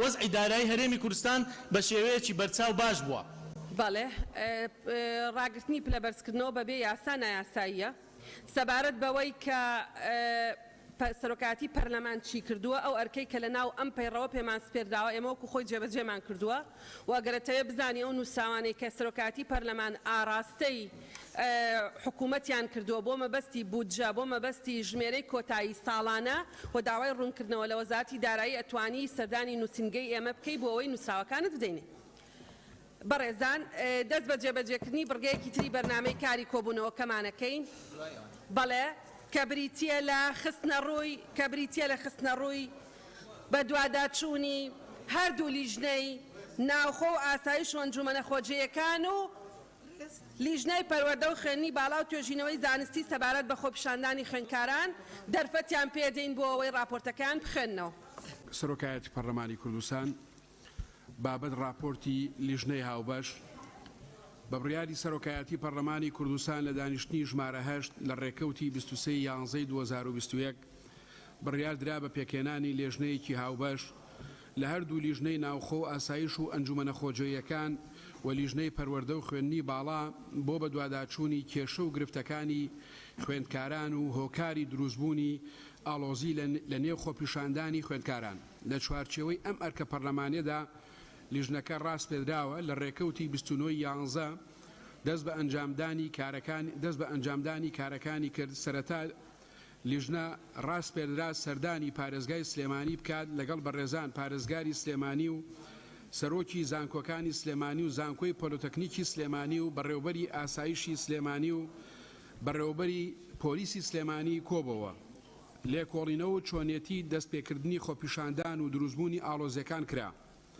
هەموو لایەک کۆک بوون لەسەر ئەوەی داوای خوێندکاران داوایەکی ڕەوایە سەبارەت بە دەستگیرکراوان هیچ خوێندکارێکی دەستگیرکراو نەماوە سەبارەت بە بریندارەکان بەداخەوە لە خوێندکاران و هێزەکانی ناوخۆ بریندار هەبووە بەڵام خۆشبەختانە قوربانی جانی نەبووە. لێپێچینەوەش لەگەڵ ئەو کەسانش کراوە کە توندوتیژیان ئەنجام داوە و دڵنیایی تەواومان پێدراوە کە لێپێچینەوەی یاساییان لەگەڵ دەکرێت پاڵپشت بە یاسای ژمارەسی ساڵی 2014 یاسای هەمواری خۆپیشاندان ئەرکی پاراستنی خۆپیشاندانەکان لە ئەستۆی پۆلیسی چارەکە مەدەنیەکانە. ڕاستپاردەکان خاڵی یەکەم لیژنەی هاوبەشی پەرلەمانی کوردستان خۆپیشاندانی خوێندکاران بە مافێکی ڕەوا دەزانێت بۆ داکۆچیکردن بۆ داواکردنی دەرماڵە و دابینکردنی خزمەتگوزاری بۆ زانکۆ و بەشە ناوخۆیەکان. دووەم لیژنەی هاوبەشی ڕاستپێدراو بەکارهێنانی توندوتیژی لە خۆپیشاندانەکان بە هەموو شێوەیەک ڕەت دەکاتەوە داوا دەکات لێپێچینەوەی یاسایی بەرامبەر ئەنجامدەران بکرێت. بەشی دووەمی راپۆرتەکە لەلایەن لیژنەی هاوبەش لیژنەی پەروەردە و خوێندنی باڵا لەلای برای بەڕێزم کاک عەبدولسەلام با فەرمێت. بەڵێ سپاس کاک شاخۆن فەرموو کاک تۆر. بەڕێز سەرۆکی پەرلەمان بەر لەوەی بەشی دووەمی راپۆرتی لیژنەی هاوبەشمان بخینەوە ڕێگەمان بدەن بە ناوی لیژنەی پەروەردە و خوێندنی باڵا و توێژینەوەی زانستی لە پەرلەمانی کوردستان پڕ بە دڵ پیرۆزبایی لە سەرکەمەکانی سەرئاستی زانکۆ و پەیمانگەکان هەرێمی کوردستان بۆ ساڵی 2016-2017 بکەین کە دوای ئەوەی لە کۆبنەوەی پێشووتری پەرلەمان ئێمە باسمان کرد کە بە دوواداچوونمان کردووە و لە قۆناغی کۆتاییدایە ئەمڕۆ ئەنجومەنی وەزیران لە کۆبنەوەی لیژنەی پەروەردەیە لێگەڕێ ڕەئی بڵێ ڕەئی ئەمڕۆ لە کۆبنەوەی ئەنجومەنی وەزیراندا بەسەرۆکاتی بەڕێز مەسرور بارزانی بڕیاری دامەزراندنی سێکەمەکانی سەرئاستی زانکۆ و پەیمانگاکان بۆ ساڵی 2016-2017 درا لێرەوە داوا لە ئەنجومەنی وەزیرانی بەڕێز دەکەین کەوا قۆناغ بە قۆناغ دەرچوانی تری بەڕێزیشدا بمەزرێنێت. ئێمە وەکو لیژنەی ڕاستپێدراوی پەرلەمانی کوردستان بەوە لێکۆڵینەوە و دڵنیابوون لە داوای ڕەوای قوتابیان و خوێندکارانی زانکۆ و پەیمانگاکان بۆ گەڕانەوەی دەرماڵە و خزمەت گوزاری پێویست و چارەسەری کەم و کوڕیەکان و پەرەپێدانی بەشە ناوخۆیەکان و هۆکاری دروستبوونی گرژی و ئاڵۆزیەکان دوای کۆبنەوەمان لەگەڵ بەڕێز پارێزگاری سلێمانی و هێزە ئەمنیەکانی شارەکە کە هەواڵان لە لیژنەی ناوخۆ برای بەڕێزم کاک شاخۆن و سەرۆکی لیژنەی ناوخۆ باسی کرد لە دوو کۆبنەوەی جیادا لەگەڵ ئەنجومەنی هەردوو زانکۆکە زانکۆی سلێمانی و زانکۆی پۆلیتەکنیکی سلێمانی و نوێنەری بەشێک لە قوتابیان و خوێندکارانی زانکۆ و پەیمانگاکان کۆبووینەوە. پێیان گوتین کەوا لە سەرەتای دەستپێکردنی گرتبوونەوە خۆپیشاندانەکان ئەنجومەنی زانکۆ بۆ ئامۆژگاری خوێندکاران سەردانیان کردوون و بۆ ئەوەی داوا ڕەواکانیان بەلاڕێدا نەبردرێن و ڕێگاکان نەگرن بەڵام لەلایەن هەندێک کەسی نەناسرا و دەمامەکدار کە قوتابی زانکۆ نەبوون بێڕێزیان بەرامبەر کراوە. سەبارەت بە هۆکاری ڕاگررتنی پرۆسەی خوێندن لە زانکۆکان پاڵپشت بە یاسای ژمارەدەی ساڵی 2008 خوێندنی باڵا مادەی 13 ئەم دەسەڵاتەی داوە بە ئەنجومەنی زانکۆکان کەوا بۆ ماوەی 6 ڕۆژ لە حاڵەتی پێویست کە وەزعێکی ڕاهەن بێتە پێش پرۆسەی خوێندن بەشێکی یان هەمووی ڕابگرن. بەرمەبنای ئەم دەسەڵاتە یاساییە ئەم بڕیارەی ڕاگررتنی پرۆسەی خوێندن دراوە بەڵام لە ڕۆژی یەکشەمەی داهاتوە کە دەکاتە ڕێکەوتی 5/12/2021 دەست بە پرۆسەی خوێندن دەکرێت و لە 6/12 دەست بە تاقیکردنەوەکان دەکرێت. سێهەم سەبارەت بە گیراوەکان لە ئێستادا هیچ خوێندکارێکی دەستگیرکراو بوونی نەماوە تەنها 3 کەس بە بڕیاری دادوەرگیراون کە خوێندکار نین و بڕیاری دادگایان هەیە دوای تەواوبوونی لێکۆڵینەوە بە پێی یاسا بەرکارەکان سەرەدەری لەگەڵ کەیسەکەیان دەکرێت سەبارەت بە زیان لێکەوتووان بە پێی بەدوادا چوونەکارمان دیارە 40 کەس لە قوتابیان و خوێندکاران و لە هێزە ئەمنیەکان بەهۆی دروستبوونی ئاڵۆزی و تند و تیژەکان بریندار بوون بەڵام تەنها 8 کەسیان پێویستیان بە چارەسەری تەندروستی و بردرانە نەخۆشخانەکان و چارەسەری پێویستیان بۆ کراوە سوپاس بۆ خواکە لە ئێستادا هەمویان تەندروستیان باشە دواتر لەگەڵ نوێنەری بەشێک لە قوتابیان و خوێندکارانی زانکۆ و پەیمانگاکان کۆبووینەوە و پێیان گوتین کەوا بۆ داواکاری ڕەوای خوێندکاران کە بریتی بوو لە گەڕانەوەی دەرماڵە و دابینکردنی خزمەتگوزاری و چارەسەرکردنی کەم و کوڕیەکان و پەرەپێدانی بەشە ناوخۆیەکان و زانکۆکان لە خۆپیشاندانێکی هێمنانە و ئاشتیانە ڕوومان لە سەرۆکاتی زانکۆ کرد و بۆ ماوەی 2 ڕۆژ هیچ گرژی و ئالۆزیەک ڕووی نەدا پاشان چوینە بەردەم پارێزگای سلێمانی و دواتر لەسەر داوای بەشێک لە قوتابیان و خوێندکاران ڕێڕەوەکەمان گۆڕی بەرەو سەنتەری شار بەڕێکەوتین بەڵام بەداخەوە هەندێک کەسی نەناسرا و خزانە ناو خۆپیشاندانەکان کە خوێندکار نەبوون و ئاراستەی خۆپیشاندانەکان و مەساری خۆپیشاندانەکان گۆڕی و ئەجندایەکی تر تێکەڵ بە داوای ڕەوای قوتابیان و خوێندکاران کرا کە بووە هۆی سووتاندن و زیانگاندن بە مڵک و ماڵی گشتی و گرژی و ئالۆزی لێکەوتەوە کۆی داواکاریەکانی ئەنجومەنی زانکۆ و قوتابیان و خوێندکارانی ئازیز بە 2 یاداشتی 35 خاڵی کە تەواوی داواکاریەکان لەخۆ دەگرێت ئاراستەی لیژنە هاوبەشەکەمان کراوە ئێمەش لە لیژنەی تایبەتمەند بڕیارمان داوە بە زووترین کات بە دوواداچوونی جددی بکەین بۆ جێبەجێکردنی داواکاریەکانیان ڕاستپاردەکان ئێمە وەکو لیژنەی تایبەتمەند پاڵپشتی تەواوی داواکاری قوتابیان و خوێندکارانی زانکۆ و پەیمانگاکان دەکەین کە بریتین لە 1 گەڕانەوەی دەرماڵە و خزمەتگوزاری و چارەسەرکردنی کەم و کوڕیەکانی بەشە ناوخۆیەکان و پەرەپێدانیان دووهەم هەردوو یاداشتەکانیان کە خۆی لە 35 خاڵدا دەبینێتەوە کۆی داواکاریەکانیان لە خۆ دەگرێت بۆ ئەمە بەستە داوا لە حکوومەتی هەرێمی کوردستان دەکەین کەوا پەلە بکات لە جێبەجێکردنی داواکاریەکانیان و هەر ئەمڕۆ بە نووسراوی فەرمی داواکاریەکانیان ئاراستەی لایانی پەیوەندیدار دەکەین سێهەم شکاندنی حرەمی زانکۆ هێڵی سوورە و نابێت لە هیچ بارودۆخێک و بە هیچ بیانوویەک ئەم سنوورە ببەزێندرێت چوارەم پێویستە لەسەر هێزە ئەمنیەکان بە شێوەیەکی مەدانیانە مامەڵە بکەن لەگەڵ خۆپیشاندەران و خۆیان بە دوور بگرن لە هەر تند و تیژیەک بەکارهێنانی تند و تیژی لە خۆپیشاندانەکاندا بە هەر کلۆجێک و لەژێر هەر ناونیشانێک بێت ڕەتی دەکەینەوە و داوا لەلایانی پەیوەندیدار دەکەین کەوا ئیجراعاتی یاسایی پێویست بەرامبەر بکەرەکانی ئەنجامدەرەکانی بگرێتە بەر زۆر سوپاس بەڵێ بەڕێزان دوای خستنە ڕووی راپۆرتی بە دوواداچوونەکە ڕاستپاردەکانی هەردوو لیژنەی تایبەتمەند پێکەوە دەخەینە دەنگدان بۆی ئاڕاستەی لایانی پەیوەندیدار بکرێ و هەردوو لیژنەش ڕادەسپێرین بۆ ئەوەی متابعەی جێبەجێکردنیان بکە هەر بەڕێزێک لەگەڵ ناوەڕۆکی ڕاستپاردەکانیانە با فەرمێ دەست بەرزکاتەوە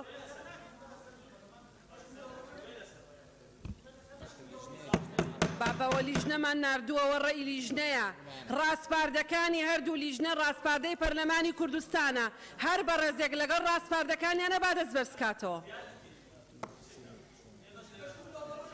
هەرچیتان هەیە توانن بۆیان بنێرن ئیزافەیەکە بەڵێ تا بەیانی قسە بکەین تەواو نابێت نەخۆشمان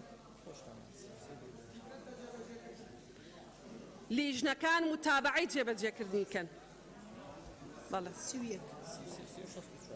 بەدەنگی 64 ئەندامی پەرلەمان پەسەند کرا بەڕێزان پشوویەک وەرەگرین هەتا سەعات 2:04